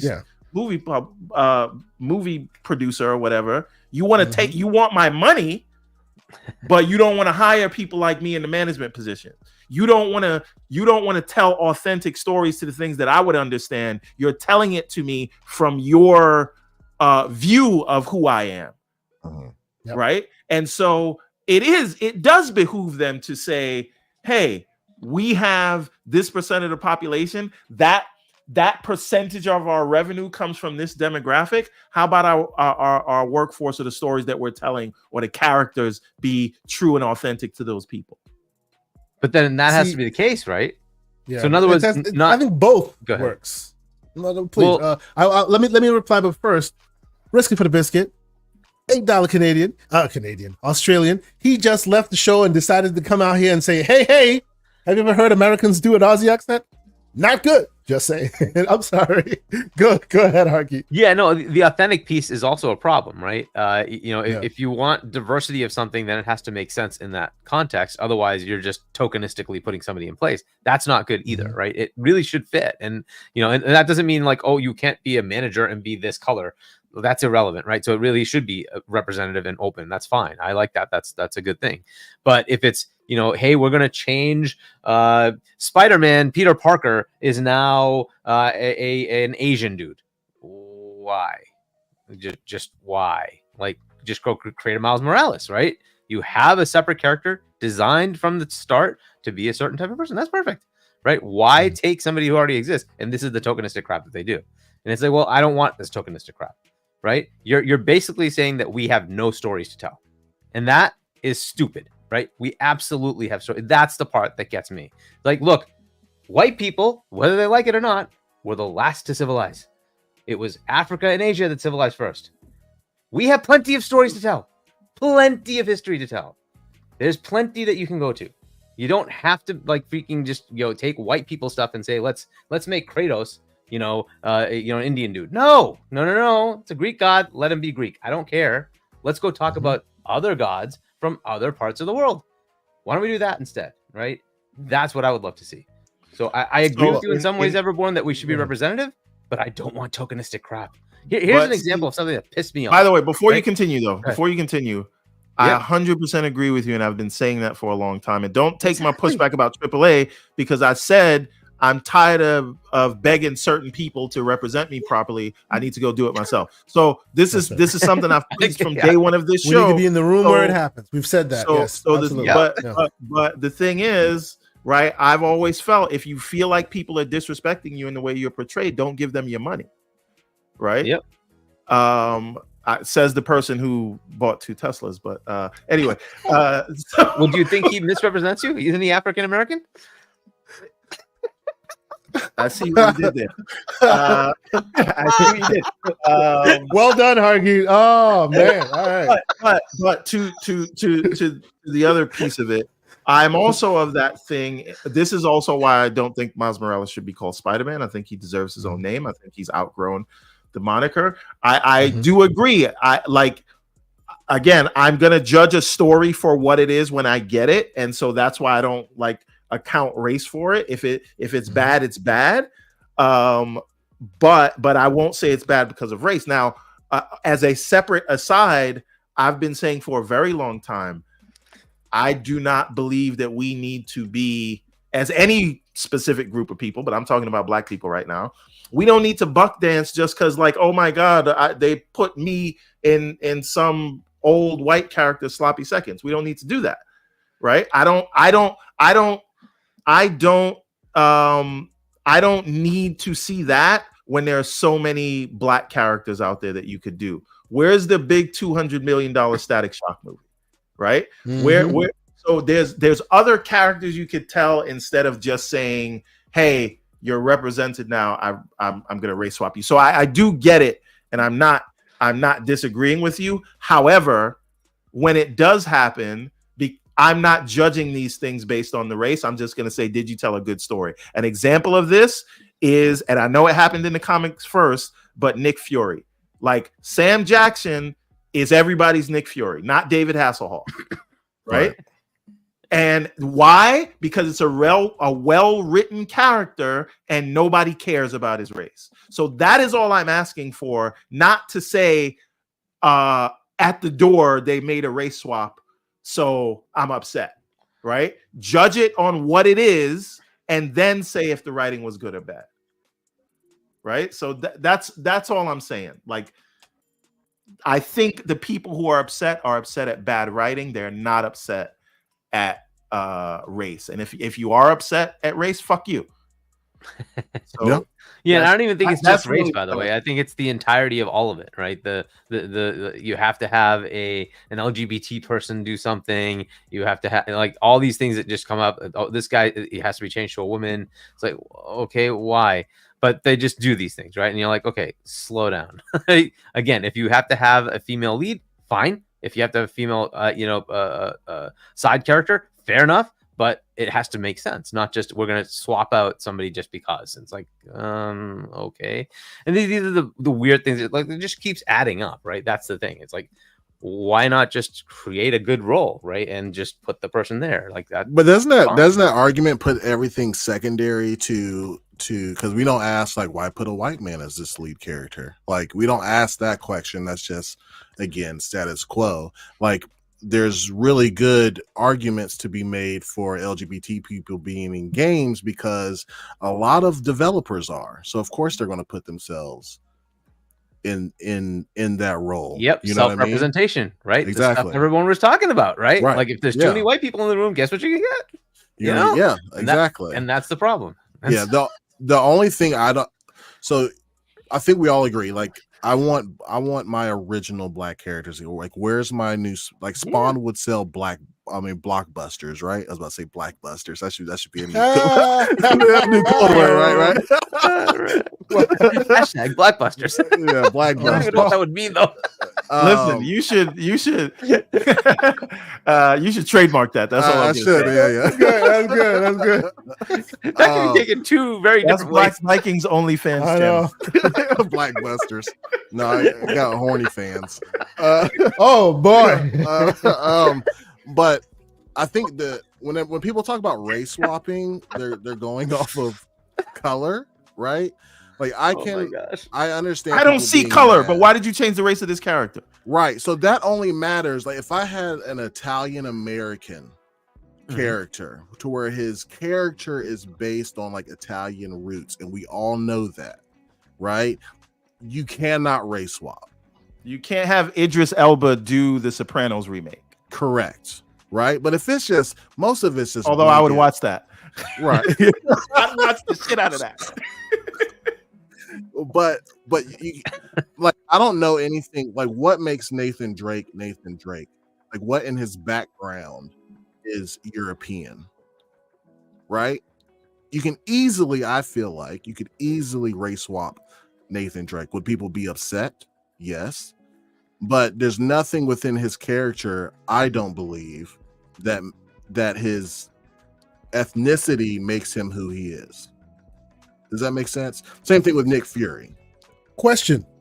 Yes. How do we feel about Giancarlo Esposito as Magneto? So on that topic, I talked to you guys in your thing. Like, I don't agree with it. Reason being is because Magneto being a Holocaust survivor is essential to his character. I mean, that's one of his backstories, though. That's not the only backstory. But that's the one the majority of people go with. Sure, it's the one that people know on TV and movies and stuff. It's the most popular one, right? Okay. So for that me, would make him 100 years old, though, wouldn't it? It would. Yes, it would. Yes, it would. So I don't know that we can necessarily go with that.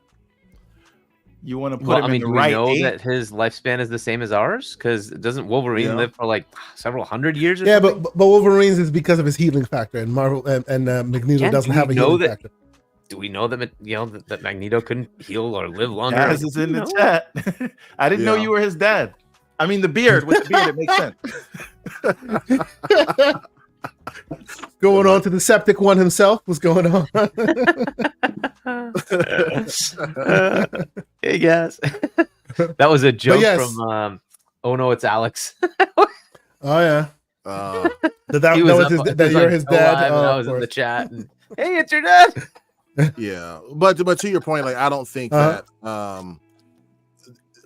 the story of Magneto being a Holocaust survivor is too popular to be able to race swap like that and people not boycott. I think anybody in the PR or marketing room would be like, this will not test well. Even though I love that character, by the way. I agree. I agree. Yeah, I do. Yeah. Even though Giancarlo Esposito would kill he that would, role. He oh would my God, he would it. kill that role. Yes. But I would put Denzel in that role, actually, and I would put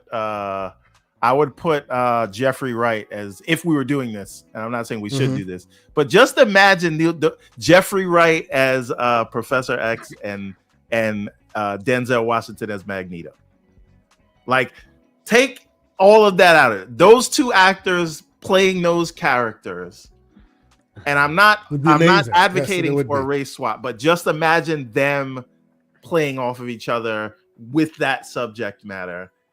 I think it would be amazing. That being said, what I talked about in the opening of why I think the X-Men cartoon is so beautiful, if you do that and it turns off so many people to the point where that becomes the conversation and not the message. The message is lost. Content, then have we lost something, right? Because X-Men can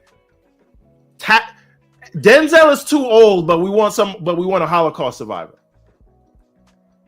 Anyway, sorry, Paul. So go ahead. So Risky for the biscuit. $8 super chat. He says, I gotta hit the sack, but if they swap Blade to Ben Affleck, we're not happy. You'd question that, right? Rightly so. It would not be authentic. I agree with you. Absolutely. To that point, what I was gonna say that really annoyed me and it's stupid, it really is. But way back in original Star Trek world, they had this character named Khan Noonien Singh, a Sikh from India. I'm a Sikh. Okay, and they didn't have the ability in the 1960s to go get an Indian actor. Okay, fine. So they got Ricardo Montalban, who's like just a white dude, and they put a little bit of makeup on him to make him look a little darker. Fair enough, fine. Did that in the movie, fine. Then they rebooted it. They rebooted it in the 2000s, and they had the chance to go get an Indian actor. Instead, they got the milkiest, whitest possible dude in Cumberbatch. And I'm like, okay. Now I'm going to call you out because that's just some bullshit. There are actors named Khan, for Pete's sake. There are actors in Hollywood that are Indian. Your first captain you showed in the first reboot movie was Indian, and you couldn't pick an Indian actor? Really? Remember when Ridley Scott... It's a 2-bit part. Who cares, right? But still, it matters. It pissed me off.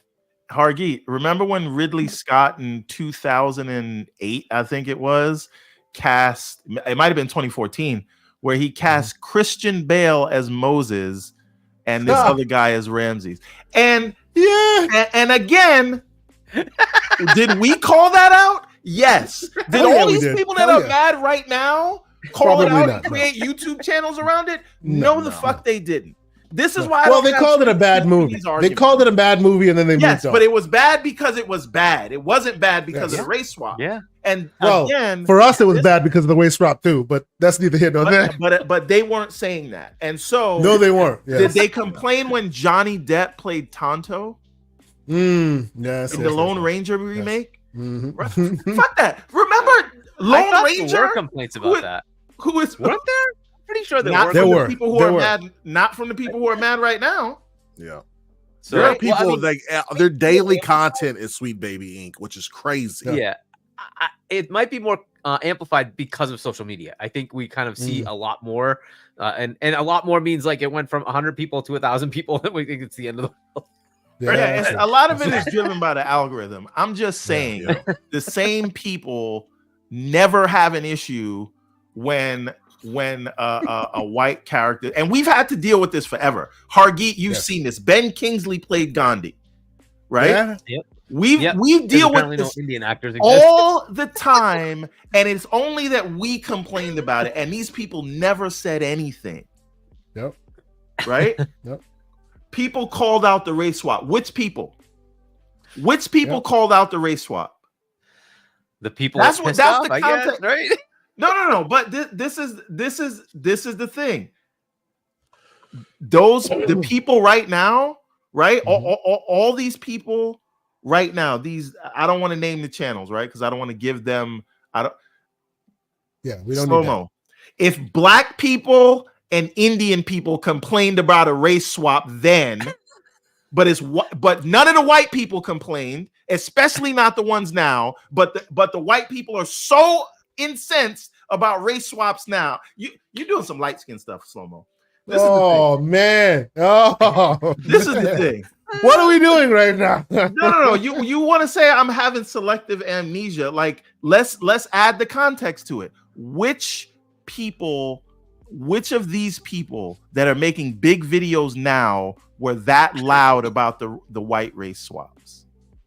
Because they were a different group of people. And what I'm saying is, if you didn't come to my aid when I was complaining about it, I'm not coming to yours. That's really the end of it. So there, I will leave it there. Okay. I have not heard the Black Viking give me his take. I'll let you get the last word, sir. Oh, your take on what exactly? On this idea that race swapping should be allowed, well, shouldn't be allowed in any context, or should it be allowed in your humble opinion? What are your thoughts on that? We agree that Magneto shouldn't be, but what do you think? Just in general. I think that we have to recognize that within the media today, is based on decades and decades of IPs, right? And those decades and decades of IPs were generally mostly white individuals, right? Yes. So the only reason, businesses have to be smart, and they know that, right? What's a palatable haircut for white people to like black people? and it's the Killmonger haircut, right? Apparently. So they have to do certain things to where they don't off-put the majority of their customers while also appeasing to minority groups, right? Which is wild to think about. We just want the uncut raw stuff, but they have a business to run, and they have to, they run all these kind of checks or whatever to see how marketable or palatable a game. This might be edgy a little bit. It's a reason why you see more interracial couples where on movies or TV shows where the woman is the minority and not the male. It's more palatable in that sense, right? Because I think one of the first movies I've seen with a black man with in a wholesome relationship, I guess, what was that movie that came out on Netflix? It was actually pretty good with Will Smith. He had a white wife, I think, in that movie. It was like Trolls, and it was kind of sci-fi. forgot what that shit was called. Now you're gonna make me have to look it up. Oh my gosh! But I was like, oh shit! I remember like, the movie. I think I've seen it. I can't put the name. it was on, actually so. pretty decent too, man. Mm-hmm. But see, Bright. There he goes. Bright. Thank you. Wait a minute. Sorry, Yeah. everybody. Slow-mo. That was a joke. If it offended you, I apologize. Oh no! Oh no! I think I hurt his Oh feelings. no! It was, There should be none of that. There should be none of that. Come on, come on. It was just like saying no Diddy. It was a joke. Yeah. But if you took offense to it, I apologize, sir. But to the actual point though, He also asked for the link. Oh, he did. Okay. I think he wants to fight me. Oh Lord, I'm gonna be standing on my feet for like 5 hours today. Oh my goodness! All right, let's keep moving. Yes. Yeah, It's a Sonic fight. Wait, He's sensitive, you know. Yeah, I think that Light skin thing. Okay, I'm joking. And this might sound really wild. I don't have very much nuance on this, but like I think that if the character is white just for the sake of being white, like there's no cultural background as being Italian or German or whatever, right? It's just like let's just the vanilla white Commander Shepard, even though you can create your own, or Nathan Drake or Snake from Metal Gear Solid, like those have the flexibility to race swap, right? But yeah, like games to where like I'm trying to think of a game that's rooted in a certain aspect to where their background is actually of that ethnicity. But you would change it, or you would just leave it? Because I would just leave it, because you've already decided this was already the way, right? It's like, yeah, right. But from a company standpoint, like that's the reason why we get so many sequels and remakes for everything, right? Is because like they don't take risks, right? So creating, you already know the IP, you already know the person. That's why Spider-Man has 50 different variations, because God forbid we create a new character that you might not know. Right. Exactly. Yeah. But I am interested, like, go ahead. Sorry, Hargy. No, I was just gonna say, like everyone pointed out, we should just make them. Like, let's just go. Yes. Yeah, well, but we have done that, right? Venom was introduced as a Spider-Man suit that went into other characters, and now he's doing billion-dollar movies. Like, it can be done. Yes, you can do the work. And Miles Morales is a household name at this point. Give him his own name. He doesn't need to be Spider-Man anymore. Make. And ladies and gentlemen, we were going to talk about a plethora of other stories, but clearly we are in this talk, and we're going to continue this talk to the end of the show. And with that in mind, ladies and gentlemen, Slow-mo backslap. Mr. Slow-mo, how are you, sir? The slanderous light-skinned guy. You know what I'm saying? Like, it's funny. Y'all want diversity, but you only want diversity if you darker than a paper bag. You see how sensitive he is about this? This is some real light skin stuff right now. You see, he's still doing it. He said, "You were just proving my point. Everything I say gotta be about my skin complexion." Everyone can cry all day long, all year long about how Sonic gets treated, a fictional blue rat that nobody care about. But and you keep mistreating them, don't you? That's why I'm on your neck, Drake. He deserves it. He deserves it because he's trash. His movies is trash. His games is trash. If you like him, your taste is trash. That is the beginning and the end of it. That is the alpha and the omega of Sonic. No one's even seen Slow-mo's face. How is he getting slander for being light skinned? What's going on? I just want to know how you respond to Kendrick. How you gonna respond to Kendrick Lamar? Just tell us that. I don't need to respond because my light skinned brethren would do it for me. Okay. Okay. You know who? You Drake out here. Not Drake. Oh man. Not Drake, the other one. Let's not look. I just wanted to come in, right? Because I did feel like the whole thing about this is his name, Kari Payton. I think that's his name, right? I think so. Yeah. Yeah. Look, I don't know how authentic his African accent is. It could be accurate. It could not be accurate. I can't tell because I ain't got the ear for it. Like I can tell it's not. Okay, that's fine, and that's fine. But it's fine. Yeah, because the majority of people who are going to hear are going to be like, Right. So like they're like, hey, that sounds African to me. When we see when I brought up Idris Elba before, I didn't bring him up because like I know he can do an authentic African accent. He's done like Netflix stuff. Well, he doesn't do an authentic African accent. He is where I am born. He's African.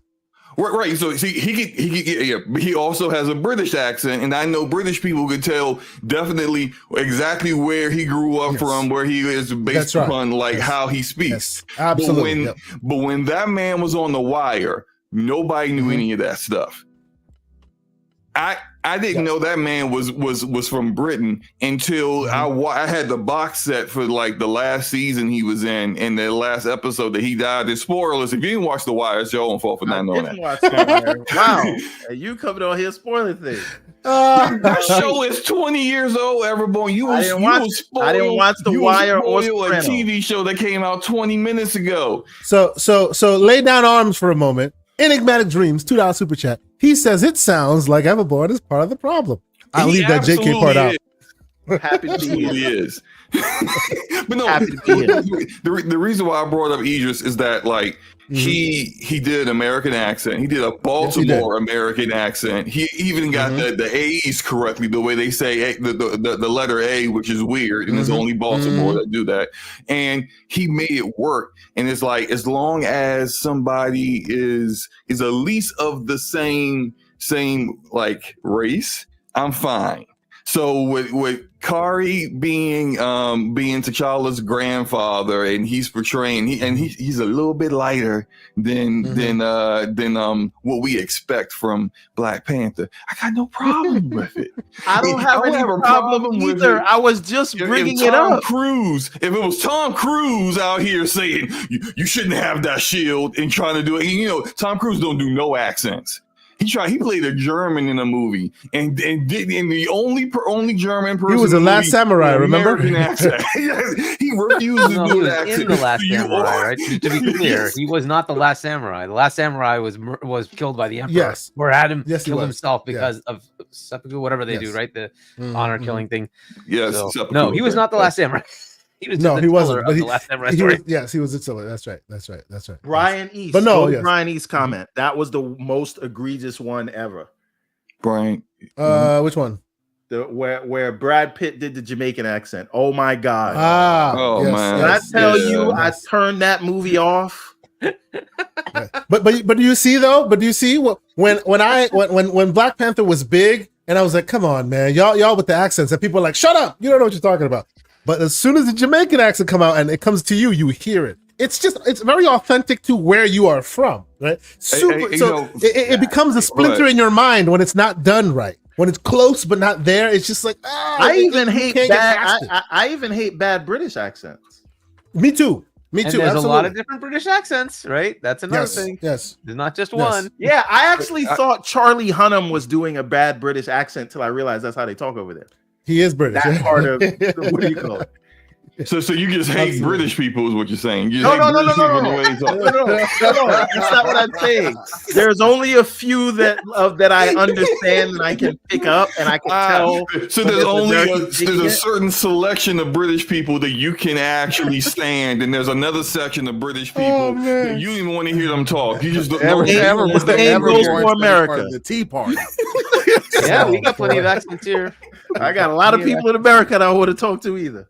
Oh gosh. But no, look, I think Floodzilla in the chat, even though he's a massive AMD fanboy, and he definitely and he's a Linux guy, so you really can't listen to nothing he say. Yeah. I mean, he does make a good point. Roman Clock is right twice a day. So like he said a point about Chadwick Boseman, which I don't know all of his background. I knew he went to Howard University.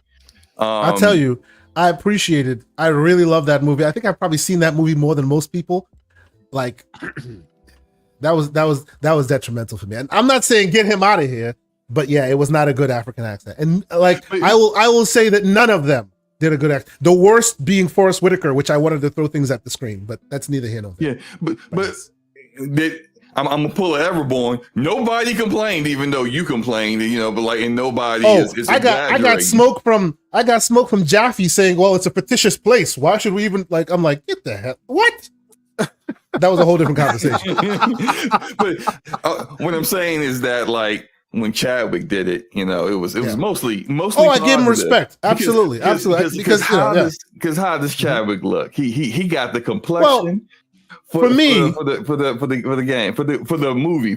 Honestly, for me, it wasn't because his accent was good or bad. It was the idea. The whole thing was uplifting a place that had never been uplifted before. So even if I have some small qualms about this small thing here, the main idea of it was so powerful and uplifting that it kind of washed away the negativity for me. True. Right? If you want to get into the nuance, I'll tell you that.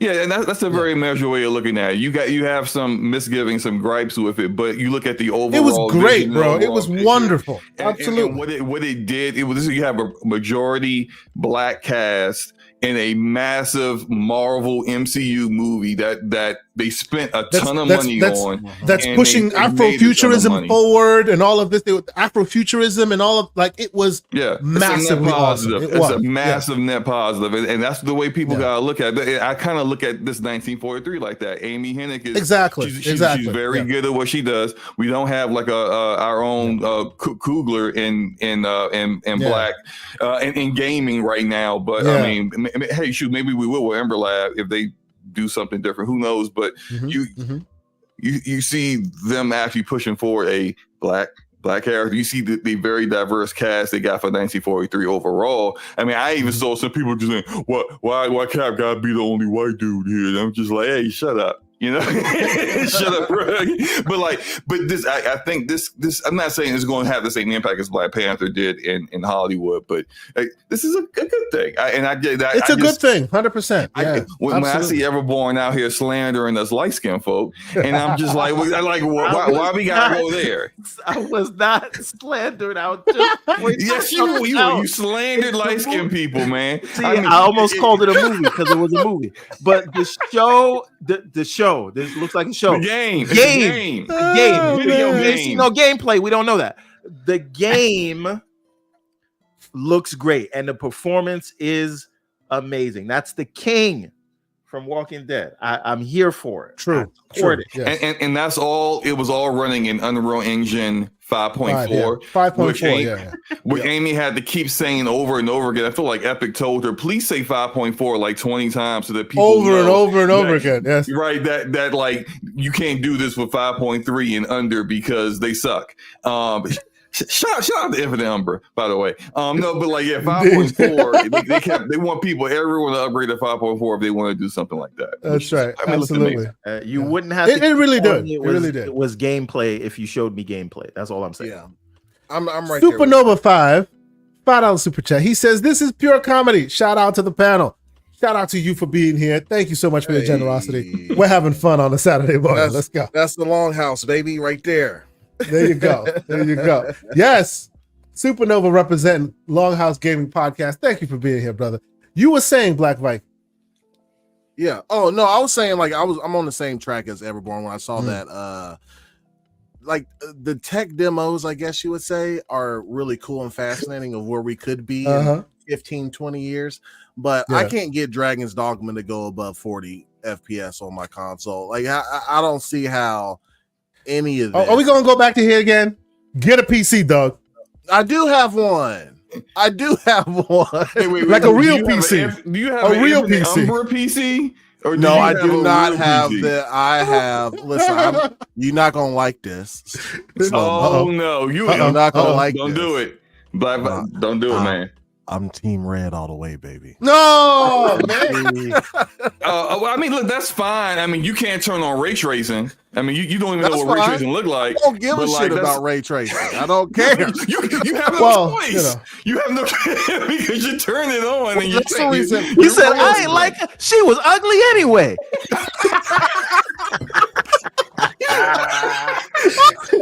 Oh my god. The reason why I went to AMD is to help you guys out because everybody complains so much about competition. NVIDIA is charging crazy. NVIDIA is charging crazy. And then when the competition comes out with a very good model of what NVIDIA can do, and they're undercutting them by a hell of a lot, still no one wants to go to them. And then your competition gets then what happens if there's no seller or no sales on that side, competition, and you're right back with what NVIDIA, because you kept on buying NVIDIA anyway. You want competition, but you don't want to switch platforms. Hey, you know what? I think for a lot of people that is very much the case. My son, I built his PC last summer. I got him an AMD GPU. I've owned the Intel Arc, and I'm getting the Intel Battle Mage. I'm very much trying to help promote, and I've had a couple of people come to me for build ideas, and I've built them all AMD.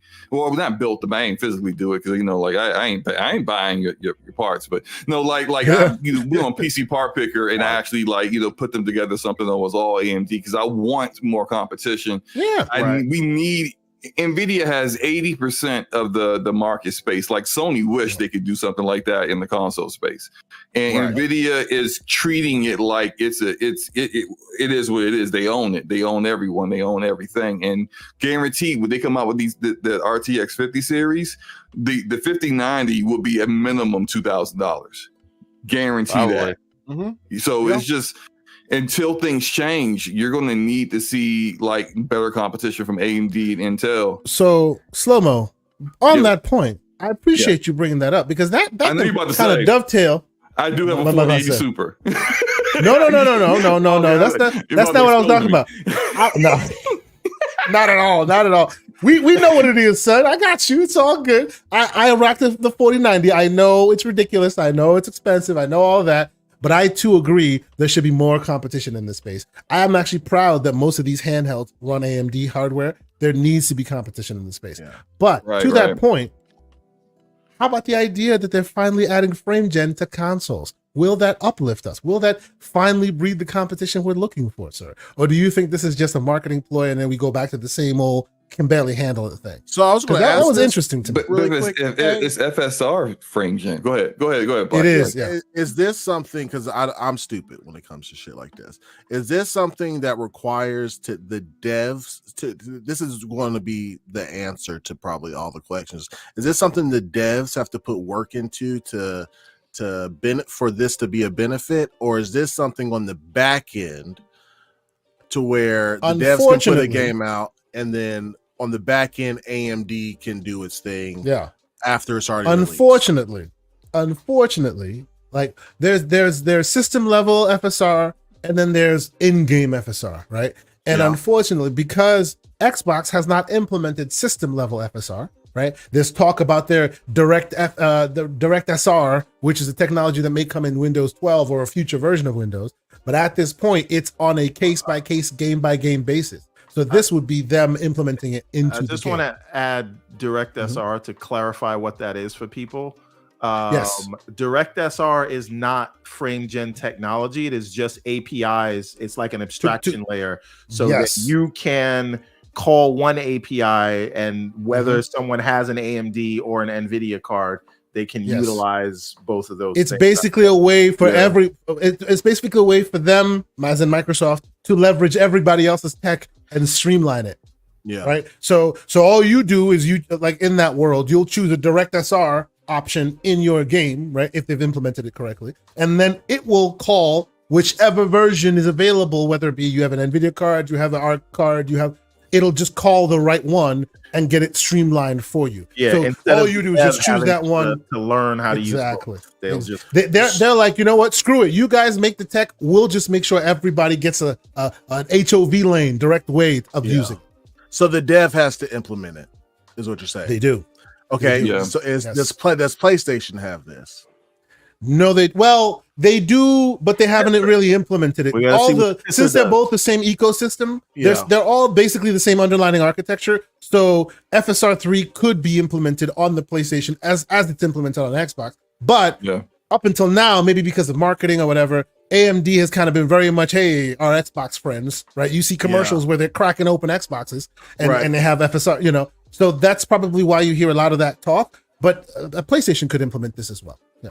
So I think the answer to your question would be unless PlayStation does it, the devs aren't going to implement this within their games because for them PlayStation comes first. Now this would be interesting because for Xbox first party studios will be able to implement this with ease because they're only concentrating on both the PC and Xbox platform. Yeah, it's definitely not like they've been using all the tools available to them right now, right? Yeah. But Black Viking, to that point, they might adopt the PlayStation API.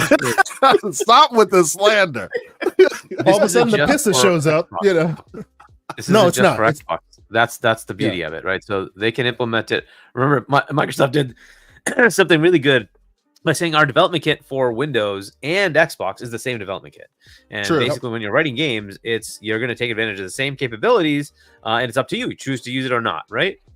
If you choose to use FSR, you can go to FSR 3 and you have this as an option, and it will work on PC. So a lower end AMD GPU like yours might take advantage of it, right? And like, why not, right? So instead of the raw grunt of a 4090, if you have something that can handle this and give you that same performance, why not take advantage of it, right? So it's not just Xbox. The beauty is here you're targeting Windows and Xbox. Yeah, and true. So you can but has there ever been a case? I'm sorry, Slow-Mo. I'll stop right after this. Good. Has there ever been an instance to where they activated on PC and not Xbox? Because the worry is the parity clause with PlayStation saying like, no, you can't activate FSR 3 on you can do it on PC but not Xbox. And by the way, to be clear, the implementation would not be as straightforward on Xbox as it is on PlayStation. I see you, Rodimus, and he is absolutely right. Because PlayStation uses the Linux Vulkan backend that they do, there need to be a translation layer. It is possible, but it would be a lot more work for them to do it than for Xbox to do it. So as such, you would most likely just implement it where it's easier and not implement it on the side, which probably leans to the reason why you're saying it probably won't get used because the biggest pool won't use it. Right. So but that doesn't mean so. As far as like, doesn't mean it's not possible. Avatar used it already. Is that right?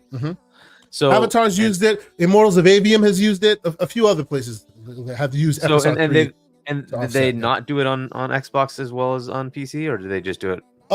In those instances, I've seen them do it on both, and it's been to varying levels of success. You know, than artifacting when in motion and things like that. But that's all because of the maturity of the product, right? Yeah. And that's where what I wanted to speak on, because the issue with FSR, and I think console guys haven't seen these issues yet, but PC guys have. And it's the same thing with upscalers, where the lower the resolution is, like the upscaler can help with giving you more frames and with the same quality image pictures usually, but the lower the starting resolution is, the worse off it is. So like if you're starting at like 30 frames per second, like that upscaler isn't giving you as much of an uplift as you would like, because it's the starting the starting frame rate is so low. It's the same thing with frame generation. Like when you start off really low when it comes to upscalers, when you start really low on the resolution, you're starting at 720p. Like when you're trying to reach 1440p, it doesn't look as good. It has ghosting all over the place. There's artifacting. It's not as clear as an image. It doesn't look good. And so when frame generation happens, this is what happens with AMD when they try to, like with Cyberpunk Ray Trace Overdrive, which is path tracing. When people turn on path tracing and then they turn on FSR and then they also turn on frame generation, they can get over 60 FPS starting from like lower than 30 frames per second, but it's not a fun experience. The latency is ridiculous. It's not really all that playable. And so it looks like Mortal Kombat on Switch. Right. It looks bad. And so like, is that what you really want? Like I've been playing a little bit Cyberpunk on PlayStation 5, and that compared to me playing it on my 4080 Super on PC is like night and day, because I see the path tracing and I see the accurate image I can get with frame generation, with DLSS frame generation and DLSS quality. But when I'm on PlayStation, where it's using FSR to do the performance mode on PlayStation, and without frame generation, when I'm driving a vehicle, I see all the ghosting happening behind the vehicle. It's very jarring and kind of annoying to look at. And I think when you have console gamers that are used to like well, I like my quality mode, and I would love this to be able to give me quality mode with a better frame rate. It's like the problem is that when FSR is the worst upscaler, and then their frame generation isn't quite mature yet, you might end up with, I mean, can y'all turn this off? It's like maybe I don't want this, you know. So, we lost Everborn. Sorry, no, I'm sorry, we lost K. Yeah, where'd he go? All right, I'm taking over, folks. Let's talk about this new Knuckles show on Paramount Plus. Knuckles show. It's gonna be better than Sonic. It's gonna be better than the Sonic movies. I can tell from the previews already. Until we get, because you guys were putting me to sleep with all that technology talk. Slow-mo, I need you to check out this show on Apple TV called Manhunt. I have it on my list. Watch the first episode today. It is about the 12-day manhunt for John Wilkes Booth, following the assassination of Abraham Lincoln. Okay, yeah, I'll check that out. So, gentlemen, forgive me. Really well. Do y'all hear me? And was that just me, or did the whole thing just die? No, just you. Okay, thank you. My internet just kind of went. Anyway, forgive me. Continue. Also, OBS gives you like a minute to get. No, this is no OBS. Yeah, we really garbage. Also, me and Lady Everborn have been watching the Ark survival show. It's also on Paramount. It seems like that's their niche video game adaptations. But I hate it. She loves it. You know, really like the show. Yeah, it's just. You know why? It's based on a survival game. Yes, okay. but I don't think they really took much from that. But like I had to finish watching that before I could watch X-Men. So I think I was like resenting the show because I'm like, I got when is this gonna be over? 6 episodes, we gotta get through X-Men right there. So that's what it was. But X-Men, very good. But everybody, because Kay, you missed it, watch Manhunt. Watch the pilot episode if you can. Okay. It's very good and it's well done. And I feel like even though the time period it's in, everybody's represented the right way. And I think that's not an easy thing to do, because I thought I was going to get to certain parts and be upset, and I was like, this is actually, it's done well. That's a good theme. Maybe they did. I'm gonna check the credits if you know who. They probably use the consultants. It did.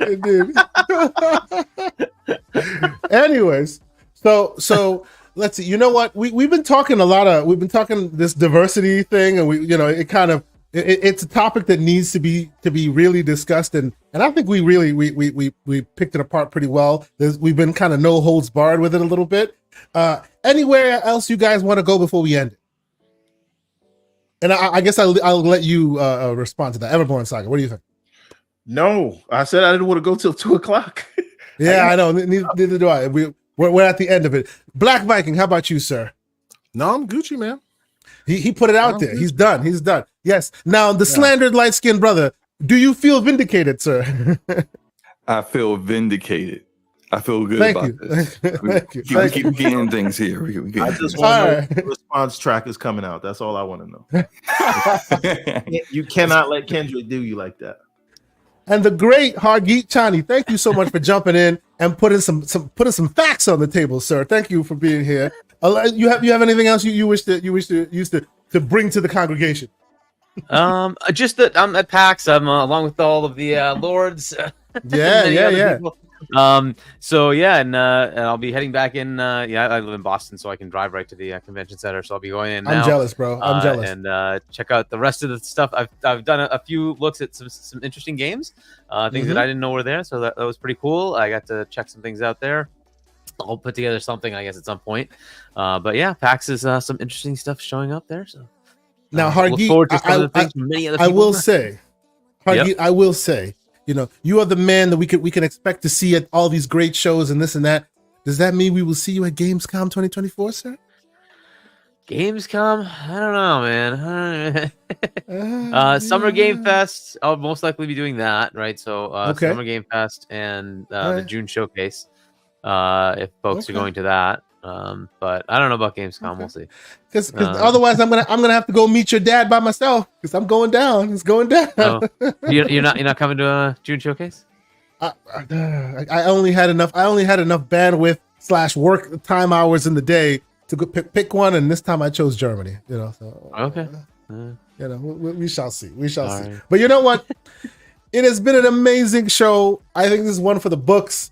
I see you there. Dave Ramos with a $2 super chat. He says, Saturday afternoon support. Enjoy the show. Thank you so much. I appreciate you enjoying the show. We love it when all the people are here and people can say what they need to say and represent correctly. And obviously we're here to regale people with talk and have a good time. And we're here to respect everybody. So I will say thanks to everybody who's been here. It's been a great show. We've had a lot of fun today. Thanks to all the members. There's a whole bunch of members, and I was able to lucky throw some members in there. I see y'all out there. There will be more talk with our members soon enough because we're gonna start doing what we said we were gonna do. We're gonna start having some of the members join us on stream from time to time and tell us what their takes are in the world and in gaming and all that. So thank you guys so much for the members. Thank you guys so much for just subscribers, people who just come and show support, people who out there on the socials, letting folks know we here. It is awesome. You guys are the reason why we got over 300 some odd people. Now the 300 some odd people is over YouTube, on Twitch, and also on the old x.com. Right now we're hovering around 350 right now. So salute to everybody watching. Thank you guys so much for being here. Black Viking, sir, you are the honored guest. Hadn't been here before. Thank you so much for being here. Tell the great people where they can find you. Tell them about that amazing interview you got coming up. I tell you, I'm jealous, sir. I'm jealous. Oh, man. Appreciate you, man. I am ecstatic for that. So I am the host of the Longhouse Gaming Podcast.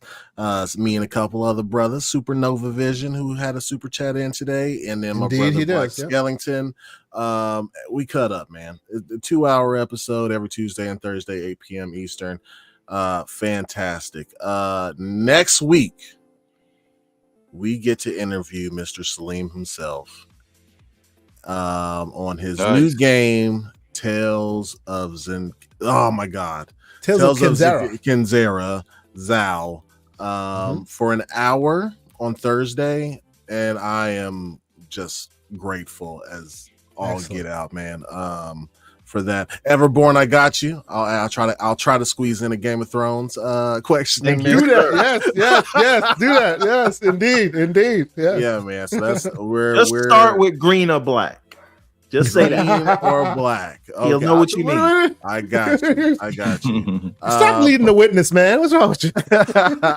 So that interview is going to be Thursday afternoon. We had to get on track with the UK time, so we'll be double dipping on Thursday. We'll have the interview, and then shortly after that, we'll have our full show on Thursday. So we'll be busy. But guys, K Asante, Everborn, thank you for inviting me on. Letting me speak my bars, I guess. It's always great to talk to you two. Hargeet, appreciate it, man. Slow Mo, y'all too, man. Great chatting with y'all. Absolutely. Excellent.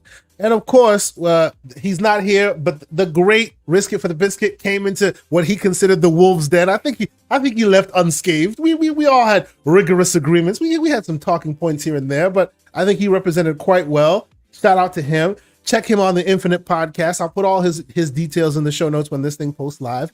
Slow-mo backslap, sir. I feel like you are no longer the slandered light-skinned guy, and maybe you should remove that part from the equation, because then how would anybody know you a light-skinned guy unless you say that? But needless to say, sir, where can people keep up with your ongoings? The great DPS. Tell us where we can find you, sir. Yeah, Damage Per Second Podcast. That's DPS Podcast. We got our own channel. Come through Thursday nights. We kind of trade off with me and my co-host Gaming Forte's channel, and then we transition over to the DPS channel for the final topic. We have a good time over there. Forte is awesome, even though he can't pronounce words very well. He his pronunciation of words is very much like kindergarten level. But I love the brother. He's my brother. tonight, Scumcast on the Ash and Lucas channel, 7 p.m. Eastern Standard Time. We're gonna have a good time. Luca's awesome, even though she can't see over the steering wheel when she drives. She needs like a stack of it's like Encyclopedia Britannicas to sit on in order to even be able to see above the steering wheel. It's probably why she had like six car accidents already. But I love Luca. You see why he gets slandered as the light skinned dude? Because he's always got slandered for somebody else. Like what? I'm just talking. I'm just talking. Okay, I'm just saying things.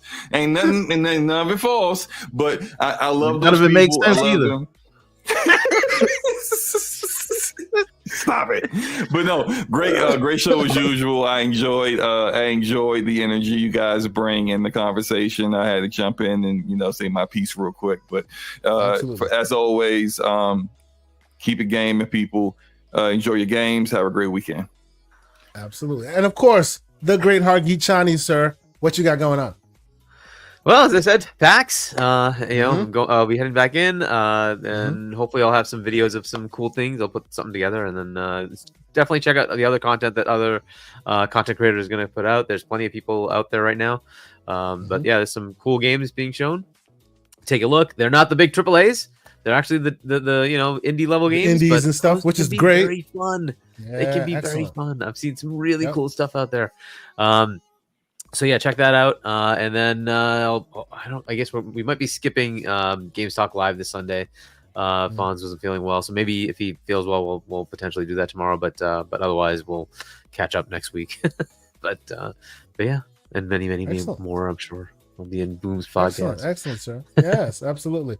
Now, Mr. Everborn Saga, sir, it's been a great show. I appreciate you being here as always.